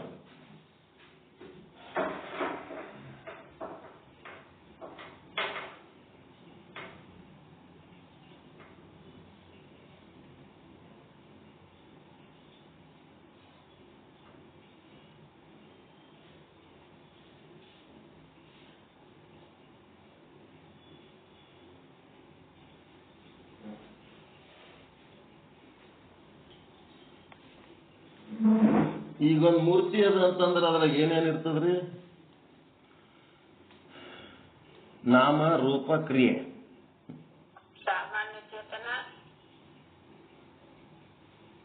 ನಾಮ ರೂಪ ಕ್ರಿಯೆ, ಅಸ್ಥಿ ಭಾತಿ ಪ್ರಿಯ. ಅಸ್ಥಿ ಭಾತಿ ಪ್ರಿಯ ಅಂದ್ರೆ ಸತ್ಚಿತ್ ಆನಂದ. ಅದ್ರೊಳಗೊಂದು ನಾಮ ಅದ. ಆ ಮೂರ್ತಿಗೊಂದು ನಾಮ ಇಟ್ಟಿರ, ಹೆಸರಿಟ್ಟಿರ.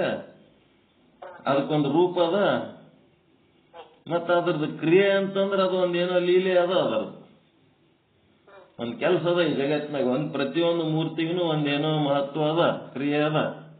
ನಾಮ ರೂಪ ಕ್ರಿಯೆ ಅದ. ಮತ್ತೇನದ? ಅಸ್ಥಿ ಭಾತಿ ಪ್ರಿಯ ಅಂದ್ರೆ ಒಂದೇ, ಸತ್ ಚಿತ್ ಆನಂದ ಅಂದ್ರೆ ಒಂದೇ. ಆ ವಸ್ತುವಿನಲ್ಲಿ ಅಥವಾ ಆ ವ್ಯಕ್ತಿಯಲ್ಲಿ ನೀವು ಪೂಜೆ ಮಾಡುವ, ಉಪಾಸನೆ ಮಾಡುವ ಆ ವ್ಯಕ್ತಿಯ ನಾಮ ರೂಪ ಕ್ರಿಯೆಗಳನ್ನ ಏನ್ ಮಾಡಬೇಕು? ತ್ಯಾಗ ಮಾಡಬೇಕು.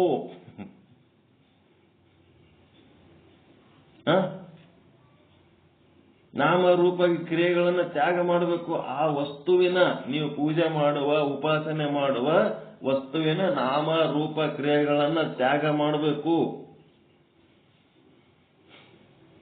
ಬ್ರಹ್ಮದ ಸ್ವರೂಪದ ಪ್ರತಿಪಾದನೆ 2 ಪ್ರಕಾರ. ಒಂದು, ನಾಮ ರೂಪ ಕ್ರಿಯೆಗಳನ್ನ ತ್ಯಾಗ ಮಾಡಬೇಕು.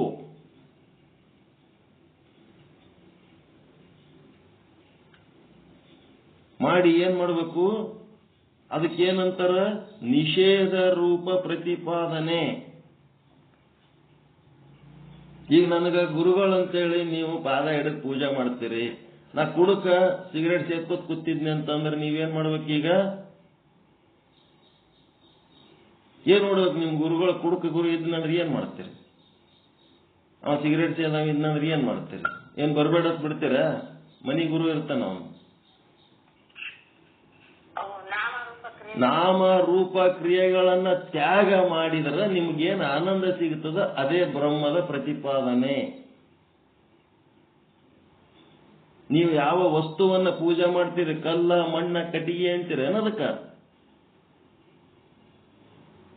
ಕಲ್ಲ ಅದ ನಾಮ, ಅದಕ್ಕೊಂದು ರೂಪ, ಅದರದೊಂದು ಕ್ರಿಯೆ ಆದ ಇಲ್ಲ? ಅದನ್ನ ತ್ಯಾಗ ಮಾಡಿದ್ರೆ ನಿಮ್ಗೆ ಅಲ್ಲಿ ಏನು ಉಳಿತದ? ಅಸ್ಥಿ ಭಾತಿ ಪ್ರಿಯ ಸತ್ ಚಿತ್ ಆನಂದ ಏನು ಉಳಿತದಲ್ಲ, ಇದು ಸತ್, ಇದು ಚಿತ್, ಇದು ಆನಂದ ಅಂತೇಳಿ ಏನಂತೀರಲ್ಲ, ಅದಕ್ಕೆ ಏನಂತಾರ ಅಂತಂದ್ರೆ ವಿಹಿತ ರೂಪ, ವಿಧೇಯ ರೂಪ ಪ್ರತಿಪಾದನೆ. ವಿಧೇಯ ರೂಪ ಪ್ರತಿಪಾದನೆ ಮತ್ತ ನಿರೋಧ ರೂಪ ಅಥವಾ ನಿಷೇಧ ರೂಪ ಪ್ರತಿಪಾದನೆ. ನಿಷೇಧ ರೂಪ ಪ್ರತಿಪಾದನೆ ಮತ್ತು ವಿಧೇಯ ರೂಪ ಪ್ರತಿಪಾದನೆ. ನಿಷೇಧ ರೂಪ ಪ್ರತಿಪಾದನೆ ಒಳಗ ತ್ಯಾಜ್ಯ ವಸ್ತುಗಳು ಬಿಟ್ಬಿಡ್ಬೇಕು. ಗುಲಾಬಿ ಗಿಡದೊಳಗ ಮುಳ್ಳ ನಿಷೇಧ ರೂಪ ಪ್ರತಿಪಾದನೆ. ಗುಲಾಬಿ ಗಿಡ ಅದ್ರೊಳಗೆ ಮುಳ್ಳಿರ್ತಾವ, ಆ ಮುಳ್ಳಿನ ಬಗ್ಗೆ ತಲೆ ಕೆಡಿಸ್ಕೋಬೇಡ್ರಿ, ಅದು ನಿಷೇಧ ರೂಪ ಪ್ರತಿಪಾದನೆ, ಅದು ಬಿಟ್ಬಿಡೋದು. ಮುಳ್ಳು ಅಲ್ಲ ಅಂತಂದ್ರೆ ಹೂವನ್ನು ಸಿಗಲ್ಲ. ಹೂವ ಬೇಕು ಅಂದ್ರೆ ಮುಳ್ಳನ್ನ ನಾವು ಅಕ್ಸೆಪ್ಟ್ ಮಾಡಬೇಕು, ಮುಳ್ಳು ಸಮೇತ ಗಿಡವನ್ನ ಅಕ್ಸೆಪ್ಟ್ ಮಾಡಬೇಕು. ಆದ್ರೆ ಆ ಮುಳ್ಳು ಗುಲಾಬಿ ಅಲ್ಲ. ಸತ್ ಚಿತ್ ಆನಂದ ಇದು ಏನದ? ಇದು ಗುಲಾಬಿ. ಇದು ಏನದ? ವಿಧೇಯ ರೂಪ ಪ್ರತಿಪಾದನೆ. ಮುಳ್ಳು ಇದು ಗುಲಾಬಿ ಅಲ್ಲ, ಅದೆಂತದದು? ನಿಷೇಧ ರೂಪ ಪ್ರತಿಪಾದನೆ. ಹೂವು ಇದು ಗುಲಾಬಿ, ಇದೆಂತದು? ವಿಧೇಯ ರೂಪ ಪ್ರತಿಪಾದನೆ. ಸತ್ ಚಿತ್ ಆನಂದ ಅಥವಾ ಅಸ್ಥಿ ಭಾತಿ ಪ್ರಿಯ ಇದು ಬ್ರಹ್ಮ. ಇದು ಏನದ? ವಿಧೇಯ ರೂಪ ಪ್ರತಿಪಾದನೆ. ಕಲ್ಲು, ಕಟ್ಟಿಗೆ, ಮಣ್ಣು, ನಾಮ ರೂಪ, ಶರಣ ಬಸವ, ಜಗಳ ಗಂಟ ಏನ್ ಮಾಡ್ಬೇಕು? ಜಗಳ ಆಡ್ತೀನಿ ನಾನು. ಸಣ್ಣ ಸಣ್ಣ ವಿಷಯಕ್ಕೆ ದೊಡ್ಡ ಮಾಡಿ ಜಗಳ ಮಾಡ್ತೀನಿ. ಈಗೇನ್ ಮಾಡ್ತೀರಿ? ನಾಮ ನನ್ನ ಕ್ರಿಯೆನೇ ಜಗಳ ಆಡೋದು. ನನ್ನ ರೂಪ, ನನ್ನ ನಾಮ, ನನ್ನ ಕ್ರಿಯೆ. ನಿಮ್ಮ ರತ್ನ ಏನಾಗ್ಯದ? ತಿಪ್ಪೆಗೆ ಬಿದ್ದದ. ಜಗಳ ಗಂಟೆ ಶರಣ ಬಸವನ ಒಂದು ತಿಪ್ಪಿ, ಆ ತಿಪ್ಪಿ ಒಳಗೆ ಏನಾಗ್ಯದ? ನಿಮ್ಮ ಜ್ಞಾನ ರತ್ನ ಬಿದ್ದದ. ಈಗ ತಿಪ್ಪೆ ಕಾಲಿಡ್ಲಾರ್ದೆ ನೀ ಆ ರತ್ನ ಹೆಂಗ್ ತಗೋತೀರಪ್ಪ?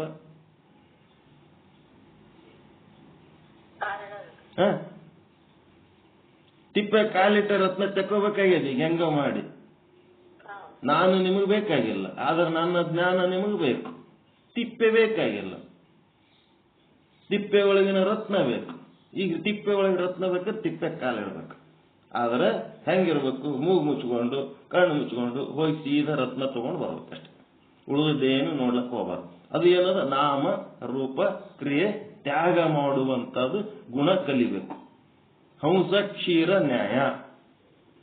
ಇಲ್ಲಂದ್ರೆ ಜ್ಞಾನ ಸಿಗಲ್ಲ.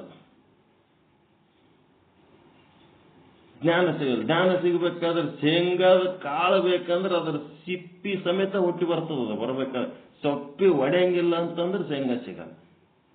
ಸಿಪ್ಪಿ ಒಡೆದೇ ತಿನ್ಬೇಕಲ್ಲ, ನಾವು ಸೊಟ್ಟಿ ಒಡೆದೇ ತಿನ್ಬೇಕಲ್ಲ.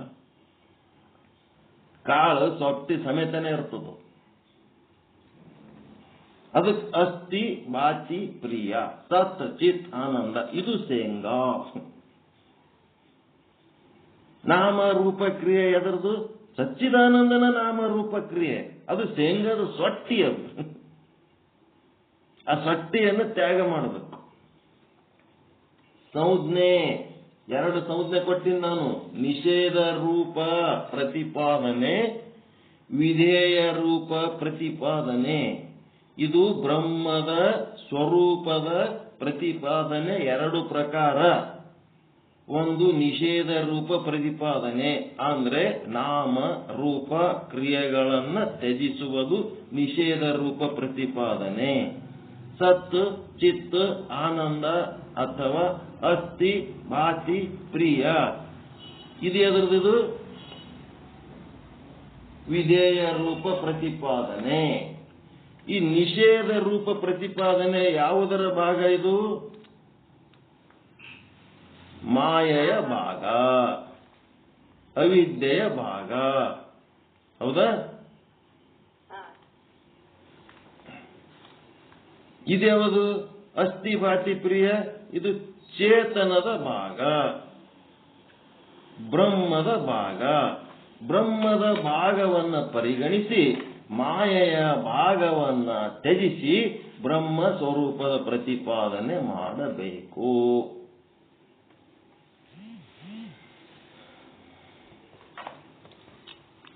ಅದ್ಯಾಕೆ ಅಲ್ಲೆದ ಹೋಗಿ ತಿಪ್ಪೆಗೆ ಬಿದ್ದದ ರತ್ನ ಅಂತಂದ್ರೆ ಅದಕ್ಕೆ ಕಾರಣ ಇಲ್ಲ.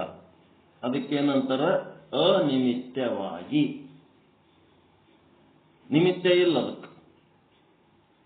ಅಲ್ರಿ, ಸಮುದ್ರದ ದಂಡಿಗೆ ಶುಕ್ತಿ ಅಂದ್ರೆ ಶಂಕ ಬಿದ್ದವ, ಅದ್ರೊಳಗೆ ಬೆಳ್ಳಿ ಯಾಕೆ ಕಾಣ್ತದ ಅಂತಂದ್ರೆ ಉತ್ತರ ಯಾರು ಹೇಳ್ಬೇಕು ಅದಕ್ಕೆ? ಶುಕ್ತಿಯಲ್ಲಿ ಬೆಳ್ಳಿ ಯಾಕೆ ಕಾಣ್ತದ್ರಿ ಅಂದ್ರೆ ಆ ಪ್ರಶ್ನೆಗೆ ಉತ್ತರ ಎಲ್ಲಿ ಅದ? ಯಾರು ಹೇಳ್ತಾರ? ಅನಿಮಿತ್ತ ಅಂತಾರ ಅದಕ್ಕೆ. ಹಾವಿಗೆ ಹಗ್ಗಕ್ಕೆ ಏನ್ ಸಂಬಂಧ ರೀ? ಹಾವು ಯಾಕೆ ಕಾಣ್ಬೇಕ್ರಿ ಹಗ್ಗದಾಗ ಅಂದ್ರೆ ಅದು ಅನಿಮಿತ್ತ. ಆ ಸಾಕ್ಷಿ ಪ್ರತ್ಯಗಾತ್ಮನೇ ತಾನೆಂದು ನಿಸ್ಸಂಶಯವಾಗಿ ಇರುವುದೇ ಏನದು? ಮೋಕ್ಷ ಸ್ವರೂಪ. ಯಾವುದು? ಸತ್ ಚಿತ್ ಆನಂದ ಏನದಲ್ಲ ಅದು ನಾನು ಅಂತ ತಿಳ್ಕೊಂಡು ನಾಮ ರೂಪ ಕ್ರಿಯೆಗಳು ನಾನಲ್ಲ ಅಂತ ತಿಳ್ಕೊಂಡ್ರೆ ಅದೇ ಮೋಕ್ಷ ಸ್ವರೂಪ. ಅನಿಮಿತ್ತ ಕಲ್ಪಿತಗಳ ಉತ್ಪತ್ತಿ ಆಗ್ತಿರ್ತಾವ. ಅನಿಮಿತ್ತ ಕಲ್ಪಿತಗಳ ಉತ್ಪತ್ತಿ ಶುಕ್ತಿಯಲ್ಲಿ ರಜತ, ರಜ್ಜುವಿನಲ್ಲಿ ಸರ್ಪ. ಅದೇ ರೀತಿ ಸತ್ ಚಿತ್ ಆನಂದನಲ್ಲಿ ನಾಮ ರೂಪ ಕ್ರಿಯೆಗಳು ಅಕಲ್ಪಿತ, ಕಲ್ಪಿತ. ಸತ್ ಚಿತ್ ಆನಂದ ಅಕಲ್ಪಿತ. ಅಕಲ್ಪಿತನಲ್ಲಿ ನಾಮ ರೂಪ ಕ್ರಿಯೆಗಳು ಕಲ್ಪಿತಗಳು ಉತ್ಪತ್ತಿ ಆಗ್ತಾವ. ಎದಕ್ಕೆ ಆಗ್ತಾವ? ಅದಕ್ಕೆ ಪ್ರಶ್ನೆ ಅಲ್ಲ, ಅದು ಉತ್ತರ ಅಲ್ಲ. ಗೊತ್ತಾಯ್ತ್ರ?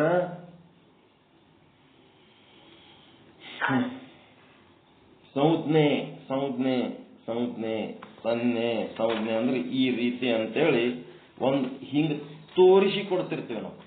ಪರಮಾತ್ಮನನ್ನು ಹೆಂಗ್ ನೋಡಬೇಕು ಅಂತ ಒಂದು ತೋರಿಸಿ ಕೊಡ್ತಿರ್ತೀವಿ. ಈ ಸಂಜ್ಞೆಯನ್ನ ನೀವು ಗ್ರಹಣ ಮಾಡಿ ಎಲ್ಲೆಲ್ಲಿ ದೇವರು ನೋಡ್ತೀರಿ, ನೀವು ತಿರುಪತಿ ತಿಮ್ಮಪ್ಪನ ಬಲ್ಲಿ ಇರ್ಬೋದು, ನೀವು ಸಾಯಿಬಾಬಾನ ಬಲ್ಲಿ ಹೋಗಿರ್ಬೋದು, ಶ್ರೀಶೈಲಕ್ಕೆ ಹೋಗಿರ್ಬೋದು, ಕಾಶಿಗೆ ಹೋಗಿರ್ಬೋದು, ಅಲ್ಲಿ ನಾಮ ರೂಪ ಕ್ರಿಯೆಗಳನ್ನು ತ್ಯಾಗ ಮಾಡಿ ಆ ಲಿಂಗದಲ್ಲಿರುವ ಸತ್ ಚಿತ್ ಆನಂದ ನಿತ್ಯ ಪರಿಪೂರ್ಣವಾದಂತ ಪರಮಾತ್ಮ ಏನದನ, ಮತ್ತೆ ನನ್ನೊಳಗಿರುವ ಸತ್ ಚಿತ್ ಆನಂದ ನಿತ್ಯ ಪರಿಪೂರ್ಣನಾದ ಪರಮಾತ್ಮ ಏನದನ, ಇಬ್ಬರದು ಕ್ವಾಲಿಟೀಸ್ ಒಂದೇ ಅದವ, ಇಬ್ಬರದು ಒಂದೇ ಗುಣಧರ್ಮ ಅದ, ಅವ ಬೇರೆ ಅಲ್ಲ ನಾ ಬೇರೆ ಅಲ್ಲ ಅಂತೇಳಿ ಬ್ರಹ್ಮಜ್ಞಾನ ಹೊಂದಿದ್ರಿ ಅಂತಂದ್ರ ಇನ್ನೊಂದು ಸಾರಿ ಆ ಗುಡಿಗೆ ಹೋಗ್ಬೇಕಂತ ಮನಸ್ಸು ಬರಂಗಿಲ್ಲ. ನಿಮ್ಮ ಮನೆಯೊಳಗೆ ನೀವು ಎಲ್ಲಾನು ಆಗಿರ್ತೀರಿ. ನೀವೇ ಕಾಶಿ ವಿಶ್ವನಾಥ, ನೀವೇ ಶ್ರೀಶೈಲ. ಭಕ್ತನ ಮನೆ ಅಂಗಳವೇ ವಾರಣಾಸಿ, ಆ ಭಕ್ತನೇ ಕಾಶಿ ವಿಶ್ವನಾಥ. ಭಕ್ತನ ಮನೆ ಅಂಗಳವೇ ಶಿರಡಿ, ಆ ಭಕ್ತನೇ ಶಿರಡಿ ಸಾಯಿಬಾಬಾ. ನಾನು ನೀನು ಒಂದೇ ಅನ್ನುವಂತ ಉನ್ನತ ಭಾವಕ್ಕೆ ಹೋಗ್ಲಾರ್ದೆ ನೀ ಹೀರೋ ನಾ ಜೀರೋ, ನೋಡಪ್ಪ ನನ್ನ ಸಂಸಾರ ಹಿಂಗಾಗ್ಯದ, ಇದನ್ನ ಹೆಂಗ ಕಾಪಾಡ್ತಿ ನೋಡಪ್ಪ, ನನ್ನ ಸಂಸಾರ ಅಂದಾಗೆ ಹೊಲಸದ, ನಿನ್ನ ಸಂಸಾರ ನೀನ್ ಏನಾರ ಮಾಡ್ಕೋ ಹೋಗಂತೇಳಿ ಕೈಗೆ ಬಿಟ್ಟು ನನ್ನೊಳಗೆ ನಾನು ಆತ್ಮದ ಸುಖದೊಳಗೆ ಇದ್ನೆ ಅಂತಂದ್ರೆ ಆ ಶಿರಡಿ ಸಾಯಿಬಾಬಾ ಬೆನ್ನತ್ತಿ ನಿಮ್ಮ ಮನೆಗೆ ಬರ್ತಾನ. ಅವ ಶ್ರೀಶೈಲ ಮಲ್ಲಯ್ಯ ಹೇಮರೆಡ್ಡಿ ಮಲ್ಲಮ್ಮನ ಮನ್ಯಾಗ ಕೂತ್ ಹಿಟ್ ಬೀಸನ್. ಯಾಕ? ಆಧ್ಯಾತ್ಮಿಕ ಶಕ್ತಿ ಹಂಗೆ ಬೆಳೆಸ್ಕೊಂಡದ್ದಕ್ಕೆ.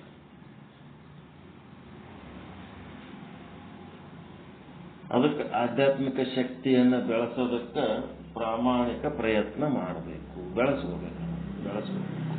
ಬೆಳೆಸ್ಕೊಂಡಾಗ ಅವನೇ ನಿಮ್ಮ ಆಳಿನ ಆಳಾಗಿ ಬರ್ತಾನೆ. ಆಳಿನ ಆಳು, ಬರೇ ಆಳಲ್ಲ, ಆಳಿನ ಆಳಾಗಿ ಬರ್ತಾನೆ. ಈಶ್ವರ ನಿಮ್ಮ ಆಳಿನ ಆಳಾಗಿ ಯಾವಾಗ ಬರ್ತಾನ? ನೀವು ಶುದ್ಧ ಬ್ರಹ್ಮ ಸ್ವರೂಪರಾಗಿ, ಬ್ರಹ್ಮಜ್ಞಾನಿಗಳಾಗಿ, ಬ್ರಹ್ಮ ಸ್ವರೂಪಗಳಾದಾಗ. ನೀವು ಎಲ್ಲಿ ತನಕ ಜೀವಭಾವ ಆಗಿ ಶರೀರನೇ ನಾನು, ಶರೀರದ ಸಂಬಂಧಗಳು ಸಂಪತ್ತುಗಳೇ ಸತ್ಯ, ಅವುಗಳಲ್ಲಿರುವ ಕುಂದು ಕೊರತೆಗಳು ಅವೆಲ್ಲ ನನ್ನೂ ಅದಾವ ಅಂತೇಳಿಕೆ ನಾನು ಯಾಕೆ ಕರ್ಮ ಮಾಡಿನೋ, ಯಾಕೆ ನನಗೆ ಹಿಂಗೆ ಏನು ಆಲಕತ್ತದ ಅಂತೇಳಿ ಭಾವನೆ ಮಾಡಿದ್ರಿ, ಈಶ್ವರನ ಗುಂಡಾಗಿರಿ ಚಾಲು ಆಗ್ತದೆ. ಅವ ಗುಂಡ ನಮ್ಮ ಮನ್ಯಾಗ ಸೇವಕನಾಗಿ ಬರ್ಬೇಕು, ಏನು ಅವ ಗುಂಡಾಗಿರಿ ಮಾಡಿ ಅವನ ಕೈಯಾಗ ನಾವು ಅವ ಪಟ್ಟ ಹಿಂಸೆಗಳನ್ನು ಅನುಭವಿಸಬೇಕು? ಆಯ್ತು, ಬಂದು ಹೆಂಗ್ ಮಾಡ್ತೀರಿ? ಅವನದು ಅಧಿಕಾರ ನಮ್ಮ ಮೇಲೆ ನಡಿಬೇಕೋ ಏನು ಅವ ನಮ್ಮ ಸೇವಕನಾಗಬೇಕು? ನಾವು ಶುದ್ಧ ಬ್ರಹ್ಮ ಆದಾಗ ಅವ ನಮ್ಮ ಸೇವಕನಾಗ್ತಾನ, ನಮ್ಮ ಕಾಳಜಿ ಮಾಡ್ತಾನ, ಆಳಿನ ಆಳಾಗಿ ಬರ್ತಾನ. ಹೋಟೆಲ್ ಮಾಲಕರು ಆದ್ರಿ ಅಂತಂದ್ರೆ ಆ ಹೋಟೆಲ್ ಮ್ಯಾನೇಜರು ನಿಮಗೆ ಏನ್ ಬೇಕೆಲ್ಲ ಕುತ್ತಲ್ಲೇ ಕಳಿಸ್ತಾನ ಇಲ್ಲ?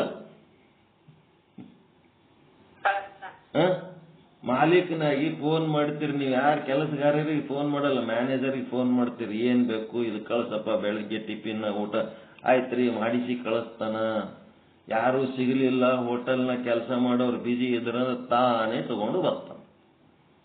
ನೀವು ಹೋಟೆಲ್ನ ಸಪ್ಲೈಯರ್ ಆದ್ರಿ ಅಂತಂದ್ರ ಆ ಈಶ್ವರ ಹೇಳ್ದಂಗೆ ಕೇಳ್ಬೇಕು. ಮುಸ್ರಿ ತಿಕ್ಕಂದ್ರೆ ತಿಕ್ಕಬೇಕು, ಸಪ್ಲೈ ಮಾಡಂದ್ರೆ ಮಾಡ್ಬೇಕು, ಅಡಿಗೆ ಮಾಡಂದ್ರೆ ಮಾಡ್ಬೇಕು, ಏನ್ ಹೇಳ್ತಾನ ಮಾಡ್ಬೇಕು. ಮತ್ತ ಈಶ್ವರ ಆದ್ರಿ ಅಂತಂದ್ರ ಕೆಳಗೆ ಹೋಟೆಲ್ ನೋಡ್ಕೋಬೇಕು, ಮೇಲೆ ಶುದ್ಧ ಬ್ರಹ್ಮನು ನೋಡ್ಕೋಬೇಕು. ಮೂರೂ ರೀತಿ ತೋರಿಸಿ ದಾರಿ. ಈಶ್ವರ ಅಂದ್ರೆ ಹೋಟೆಲ್ ಮ್ಯಾನೇಜರ್, ಜೀವರುಗಳು ಅಂತಂದ್ರೆ ಹೋಟೆಲ್ ಗಿರಾಕಿಗಳು, ಮತ್ತೆ ಹೋಟೆಲ್ನೊಳಗಿನ ಸಪ್ಲೈಯರ್ಗಳು.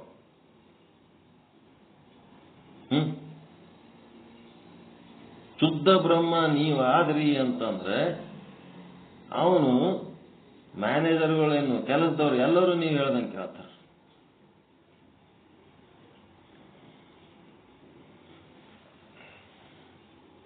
ಅದಕ್ಕೆ ಈಶ್ವರನ ಆಧೀನ ಏನು ಅದ ಈ ಬದುಕ, ಇದನ್ನು ದಾಟಿ ಮ್ಯಾಲ ಹೋಗ್ಲಕ್ಕ ಈ ಮಾರ್ಗದರ್ಶನ ಮಾಡ್ಲಿಕ್ಕತ್ತಾರ. ಈಶ್ವರನೇ ದೊಡ್ಡವ, ನಾವೆಲ್ಲರೂ ಜೀವರುಗಳು, ಅವನ ಅಡಿಯಾಳುಗಳು ಅಂತ ಎಲ್ಲಿ ತನಕ ಇರ್ತೀವಿ ಅಲ್ಲಿ ತನಕ ಮಾಯೆಯ ಪ್ರಭಾವ ನಮ್ಮ ಮ್ಯಾಲ ಇರ್ತದ, ಅಜ್ಞಾನದ ಬದುಕು ನಡೆದತ್ತೆ.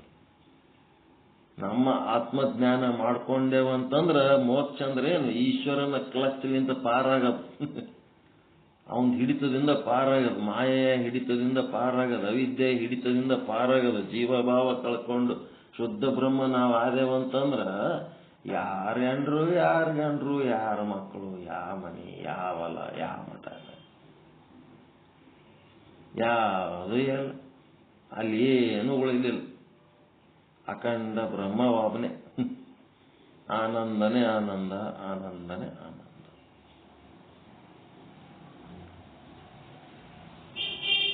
ಪ್ರಾಮಾಣಿಕವಾಗಿ ಆಗ್ಬೇಕು, ನಾಟಕ ಮಾಡ್ಲಿಕ್ಕೆ ಹೋಗ್ಬಾರ್ದು. ನಾವೇನದೀವಿ ಪ್ರಾಕ್ಟಿಕಲ್ ಆಗಿ ಇರ್ಬೇಕು, ನಾಟಕ ಮಾಡಬಾರ್ದು. ಕತ್ತಿನ ಹುಲಿಗತ್ಲೆ ಪಟ್ಟಿ ಹಾಕೊಂಡು ಹುಲಿಗತ್ಲೆ ಆಗಿ ಒಂದ್ ಸ್ವಲ್ಪ ದಿವಸ ತಿರುಗಾಡ್ತಂತ, ಅದು ಹುಲಿ ಬಂದದತ್ತ ತಿಳ್ಕೊಂಡು ಎಲ್ಲೋ ಪ್ರಾಣಿಗಳು ಅಂಜುತ್ತಿದ್ದು ಅತ್ತ, ಅದು ಯಾಕೋ ಒಂದಿನ ಕೊಯ್ಕು ಅಂತ ಒದರಿ ಬಿಡ್ತಂತ. ಇದು ಹುಲಿ ಅಲ್ಲೋ, ಇದು ಕತ್ತೆ ಅದ ಅಂತ ಉಳಿದ ಪ್ರಾಣಿಗಳೆಲ್ಲ ಹರ್ಕೊಂಡು ತಿಂದ್ಬಿಟ್ಟು ಅತ್ತ ಕತ್ತಿಗೆ. ಹಂಗಾಗ್ಬಾರ್ದು. ನಾಟಕ ಮಾಡಿದ್ರ ಕತ್ತಿ ಹುಲಿ ಪಟ್ಟಿ ಹಾಕೊಂಡಂಗೆ ಪೇಂಟ್ ಮಾಡಿಸ್ಕೊಂಡಂಗೆ ಆಗ್ತದ. ಪೇಂಟೆಡ್ ಡಾಂಕಿ ಅಂತಾರೆ, ಪೇಂಟೆಡ್ ಡಾಂಕಿ ಲೈಕ್ ಟೈಗರ್ ಅಂತ. ಪೇಂಟರ್ ಬಲ್ಲವಾಗಿ ಹುಲಿಗತ್ಲೆ ಪಟ್ಟಿ ಮಾಡಿಸ್ಕೊಂಡಿತ್ತದ ಹೋಗಿ. ಹಂಗ ಪ್ರಾಮಾಣಿಕವಾಗಿ ನಾವು ಏನದೀವಿ, ಹೋಟೆಲ್ ಸಪ್ಲೈಯರ್ ಅದೀವೋ, ಹೋಟೆಲ್ನ ಗಿರಾಕಿ ಇದ್ದಂಗೆ ಅದೀವೋ, ಹೋಟೆಲ್ನ ಕೆಲಸ ಮಾಡೋರು ಅಂದೀವೋ, ಹೋಟೆಲ್ ಮ್ಯಾನೇಜರ್ ಅದೀವೋ, ಏನ್ ಹೋಟೆಲ್ ಮಾಲೀಕರದೀವೋ, ನಮ್ಮ ಸ್ಥಿತಿಯನ್ನ ತಿಳ್ಕೊಂಡು ಅದನ್ನು ಇಂಪ್ರೂವ್ ಮಾಡ್ಬೇಕು, ಮೇಲೆ ಹೋಗ್ಬೇಕು. ನಾನು ಎತ್ತರ ಹೋಗ್ಬೇಕು, ಎತ್ತರದ ಸಾಧನೆ ಮಾಡಬೇಕು. ಮೋಕ್ಷ ಆದ್ಮೇಲೆ ಅದಕ್ಕಿಂತ ದೊಡ್ಡದ್ ಮಾಡ್ಲಕ್ ಮತ್ತೇನು ಇಲ್ಲ, ಮುಗೀತು. That is the end. ಕೊನೆನೇ ಕೊನೆ.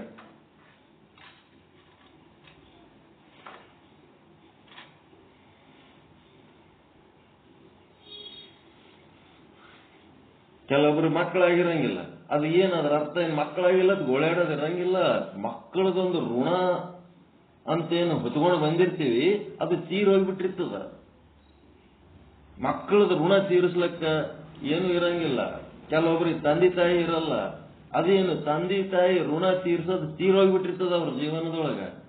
ಆ ತಂದೆ ತಾಯಿ ಗಂಡ ಹೆಂಡತಿ ಮಕ್ಕಳು ಸಂಸಾರ ಎಲ್ಲ ಹಿಂಗೆ ಇರ್ಬೇಕಂತ ತಿಳ್ಕೊಂಡಿವಿ. ಅವ್ರೊಳಗೆ ಏನದ ಅದ್ರದ್ದು ಋಣ ತೀರೋಗ್ಬಿಟ್ಟಿರ್ತದ. ದುಡಿಬೇಕನ್ನೋದು 40 ವರ್ಷ ಸರ್ವಿಸ್ ಮಾಡಿದ್ರೆ 25 ವರ್ಷಕ್ಕೆ ತೀರೋಗ್ಬಿಟ್ಟದಲ್ಲಿ ಕಾಲೇಜ್ನಾಗ ನಾವು ಕೆಲಸ ಮಾಡೋದು. ಇನ್ನ 15 ವರ್ಷ ಸುಮ್ಮನೆ ಇಟ್ಕೊಂಡ್ರೆ ಏನ್ ಕೆಲಸ ಇಲ್ಲ ಬಹುಶಃ. ಸುಮ್ಮನೆ ಹಂಗೆ ಅಲ್ಲಿ ಇಲ್ಲಿ ಅವ್ರಿಗೆ ಇವ್ರಿಗೆ ಅಡ್ಡಾಡಿ ಮಾತಾಡಿಸ್ಕೊತಿರು ಅಷ್ಟೇ. ಏನ್ ಮಾಡ್ತಿದ್ವಿ? ಜಾಸ್ತಿ ಏನಾರು ಎಗರಾಡಿದೆ ಅಂತಂದ್ರೆ ಟೆಕ್ಸ್ಟೈಲ್ ಬಂದಾಗಿದೆ, ಮನೆಗೆ ಹೋಗಂದ್ರೆ ಏನ್ ಮಾಡ್ತಿದ್ವಿ? ಸಹ ಸಂಗಟ ಅಡ್ಜಸ್ಟ್ ಮಾಡ್ಕೊಂಡು ಹೋಗ್ಬಿಡ. 15 ವರ್ಷ ಕೆಲಸನೇ ಇಲ್ಲ ನಾನು ಟೆಕ್ಸ್ಟೈಲಿಗೆ ಸಂಬಂಧಪಟ್ಟದ್ದು. ತೀರೋಗ್ಬಿಟ್ಟದ. ಅಲ್ಲಿ ಮಾಡ್ಲಿಕ್ಕೆ ಏನು ಕೆಲಸ ಇಲ್ಲ, ಅಲ್ಲಿ ಋಣನೇ ಇಲ್ಲ, ದುಡಿಬೇಕನ್ನೋದು ಇಲ್ಲ. ಅಲ್ಲಿ ಸರ್ವಿಸ್ನಾಗೆ ದುಡಿಯೋದು ಋಣ ಮುಗಿದ್ಮೇಲೆ ರಿಟೈರ್ ಆದ್ಮೇಲೆ ಇನ್ಯಾ ಋಣ ಇರ್ತದೆ? ಏನ್ ಕೆಲಸ ಮಾಡೋದು? ಏನಾರು ಮಾಡ್ಬೇಕಂದ್ರೂ ಅಲ್ಲಿ ಇಲ್ಲೇ ಇಲ್ಲ ಜಗತ್ನಾಗ, ಏನಿಲ್ಲ. ಆರಾಮ್ ಪ್ರವಚನ ಮಾಡ್ತೀರಿ, ಆನಂದವಾಗಿ ತತ್ವಜ್ಞಾನ ಚಿಂತನೆ ಮಾಡ್ತೀರಿ, ಇನ್ಯಾ ಕೆಲಸ ಮಾಡ್ತೀರಿ? ಅಂತ ಕೆಲಸ ಯಾರಿಗೆ ಸಿಗ್ತದ? ಸುಮ್ಮನೆ ಲೆಕ್ಕ ಹಾಕಿ ಸಂಸಾರ ಮಾಡಿ ಬಡದಾಡಿದ್ವಿ. ಅವನಿಗೆ ಬೇಕಾಗ್ಯದ ಆರಾಮಿರ್ರಿ ಅಂತಾರೆ. ಮುಗಿದದ. ಇಲ್ಲಿ ಮಾಡ್ಬೇಕಾಗಿದ್ದು ಮುಗಿದು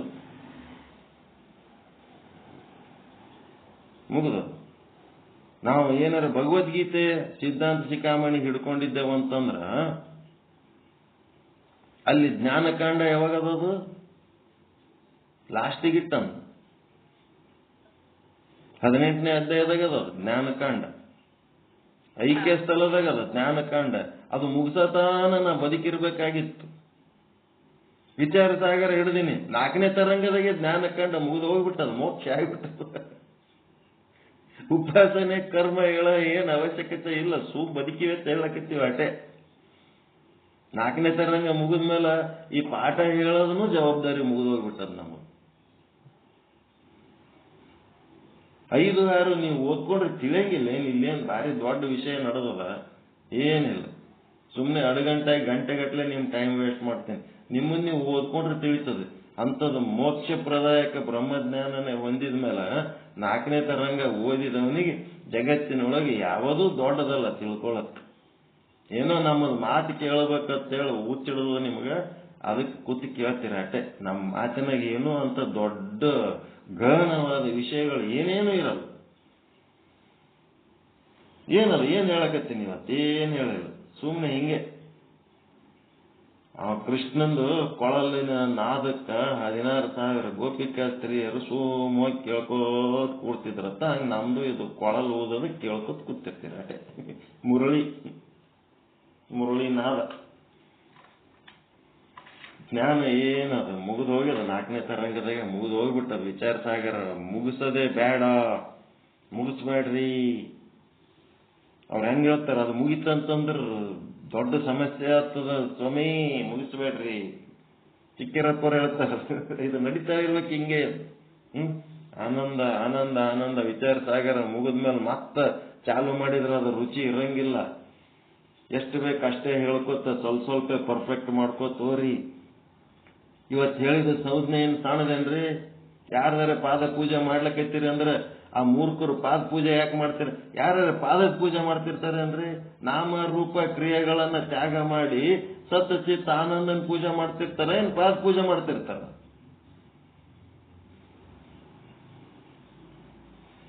ಎದ್ರ ಪೂಜೆ ಮಾಡ್ತಿರ್ತಾರ? ಒಂದು ದೇವ್ರ ಮುಂದೆ ಕೈ ಮುಕ್ಕೊಂಡು ತಪಸ್ ಮಾಡ್ಕೊತ ಧ್ಯಾನ ಮಾಡ್ಕೊತ ಕೂತಾನಂತಂದ್ರ ಅವ ಕಲ್ಲಿಗೆ ಕೈ ಮುಕ್ಕೋತ್ ಕೂತಾನೋ ಏನು ನಾಮ ರೂಪ ಕ್ರಿಯೆ ತ್ಯಾಗ ಮಾಡಿ ಅಲ್ಲಿರುವಂತ ಸತ್ಚಿತ್ ಆನಂದನ ಕಡೆ ಲಕ್ಷ್ಯ ಕೊಟ್ಟು ಕುಂತಾನೋ? ವಿಧೇಯ ರೂಪ ಪ್ರತಿಪಾದನೆ, ನಿಷೇಧ ರೂಪ ಪ್ರತಿಪಾದನೆ. ಬ್ರಹ್ಮದ ಸ್ವರೂಪದ ಪ್ರತಿಪಾದನೆಯಲ್ಲಿ ಎರಡು ಪ್ರಕಾರ. ಒಬ್ಬ ಗುರು ಆದವನು ಒಂದು ವಸ್ತುವನ್ನ ಕೊಟ್ಟ ಮೇಲೆ ಅದರದ ನಾಮ ರೂಪ ಕ್ರಿಯೆಯ ಪರಿಚಯನೂ ಮಾಡಿಕೊಡ್ತಾನ, ಅದರೊಳಗಿರುವ ಸತ್ ಚಿತ್ ಆನಂದನ ಪರಿಚಯನೂ ಮಾಡಿಕೊಡ್ತಾನ, ಅಸ್ಥಿಭಾತಿ ಪ್ರಿಯದ ಪರಿಚಯನೂ ಮಾಡಿಕೊಡ್ತಾನ. ಇದನ್ನ ತ್ಯಾಗ ಮಾಡ್ಬೇಕು ನೋಡಪ್ಪ. ಈ ರೂಪನೂ ಪರಮಾತ್ಮ ಅಲ್ಲ, ಈ ನಾಮನೂ ಪರಮಾತ್ಮ ಅಲ್ಲ, ಇದರ ಕ್ರಿಯೆ ಇದರ ಪ್ರಯೋಜನಗಳು ಏನು ಪರಮಾತ್ಮ ಅಲ್ಲ.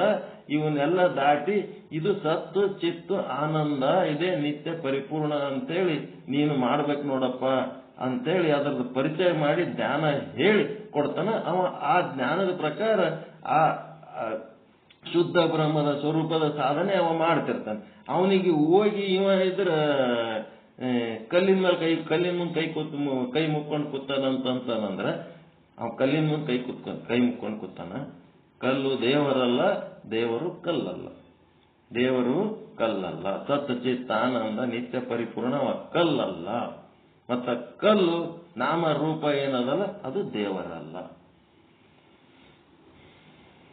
ಇದು ಸಂಜ್ಞೆ. ಪರಮಾತ್ಮನನ್ನ ಸಾಕ್ಷಾತ್ಕಾರ ಮಾಡ್ಕೊಳಕ್ ಒಂದು ಸಂಜ್ಞೆ. ಈ ಸಂಜ್ಞೆಯ ಪ್ರಕಾರ ನೀವು ಮಾಡ್ಕೊತ ಹೋಗ್ಬೇಕು. ಆಮೇಲೆ ಬೇರೆ ಯಾವ ಪೂಜಾ ಮಾಡೋವ್ರ ಬಗ್ಗೆ ಕೆಟ್ಟ ಭಾವನೆಗಳು ಟೀಕೆಗಳು ಮಾಡಬಾರದು. ಯಾಕಂದ್ರೆ ಅವರಿಗೆ ಲೌಕಿಕ ಪದಾರ್ಥಗಳ ಅಪೇಕ್ಷೆ ಇರುವುದರಿಂದ ಅವ್ರ ಲೌಕಿಕ ಪದಾರ್ಥಗಳನ್ನು ಹಿಡ್ಕೊಂಡು ಪೂಜೆ ಮಾಡ್ತಿರ್ತಾರೆ. ಅವ್ರ ಅಪೇಕ್ಷೆಗಳಿಗೆ ತಕ್ಕಂತೆ ಅವ್ರ ಫಲ ಪಡ್ಕೊತಿರ್ತಾರೆ. ಅವರಿಗೆ ಆತ್ಮಜ್ಞಾನದ ಅರಿವು ಇರಂಗಿಲ್ಲಲ್ಲ, ಅದಕ್ಕೆ ಅವ್ರೇನ್ ಮಾಡ್ತಾರೆ, ಅಂತ ಕೆಲಸ ಮಾಡ್ತಿರ್ತಾರೆ.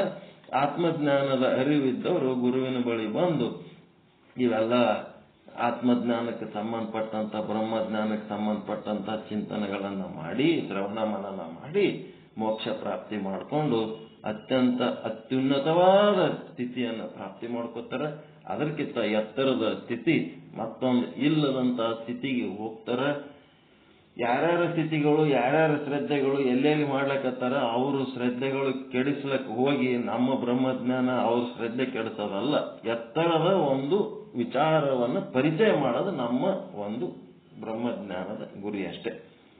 ಈ ಪರಿಚಯ ಮಾಡಿಕೊಂಡು ಇದನ್ನ ಅರ್ಥ ಮಾಡಿಕೊಂಡು ನಮ್ಮ ಸಂಘಟ ಮ್ಯಾಲೆ ಏರ್ತಿದ್ರೆ ಏರ್ತಾರೆ, ಇಲ್ಲ ಅಲ್ಲೇ ಕೂತಿರ್ತಾರೆ ಅಷ್ಟೇ. ಓಕೆ, ಯಾರು ಏನಾರು ಮಾತಾಡ್ಬೇಕಾ?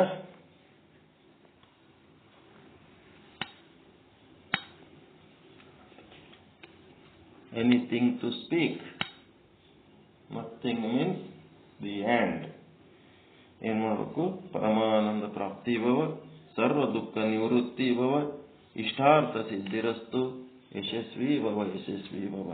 ಜೈ ಶುದ್ಧ ಬ್ರಹ್ಮ, ಜೈ ಜೈ ಶುದ್ಧ ಬ್ರಹ್ಮ. ಓಂ ಶಾಂತಿ ಶಾಂತಿ ಶಾಂತಿ. ಶರಣ ಶರಣಾರ್ಥಿ ಶರಣ ಶರಣ. ಓಂ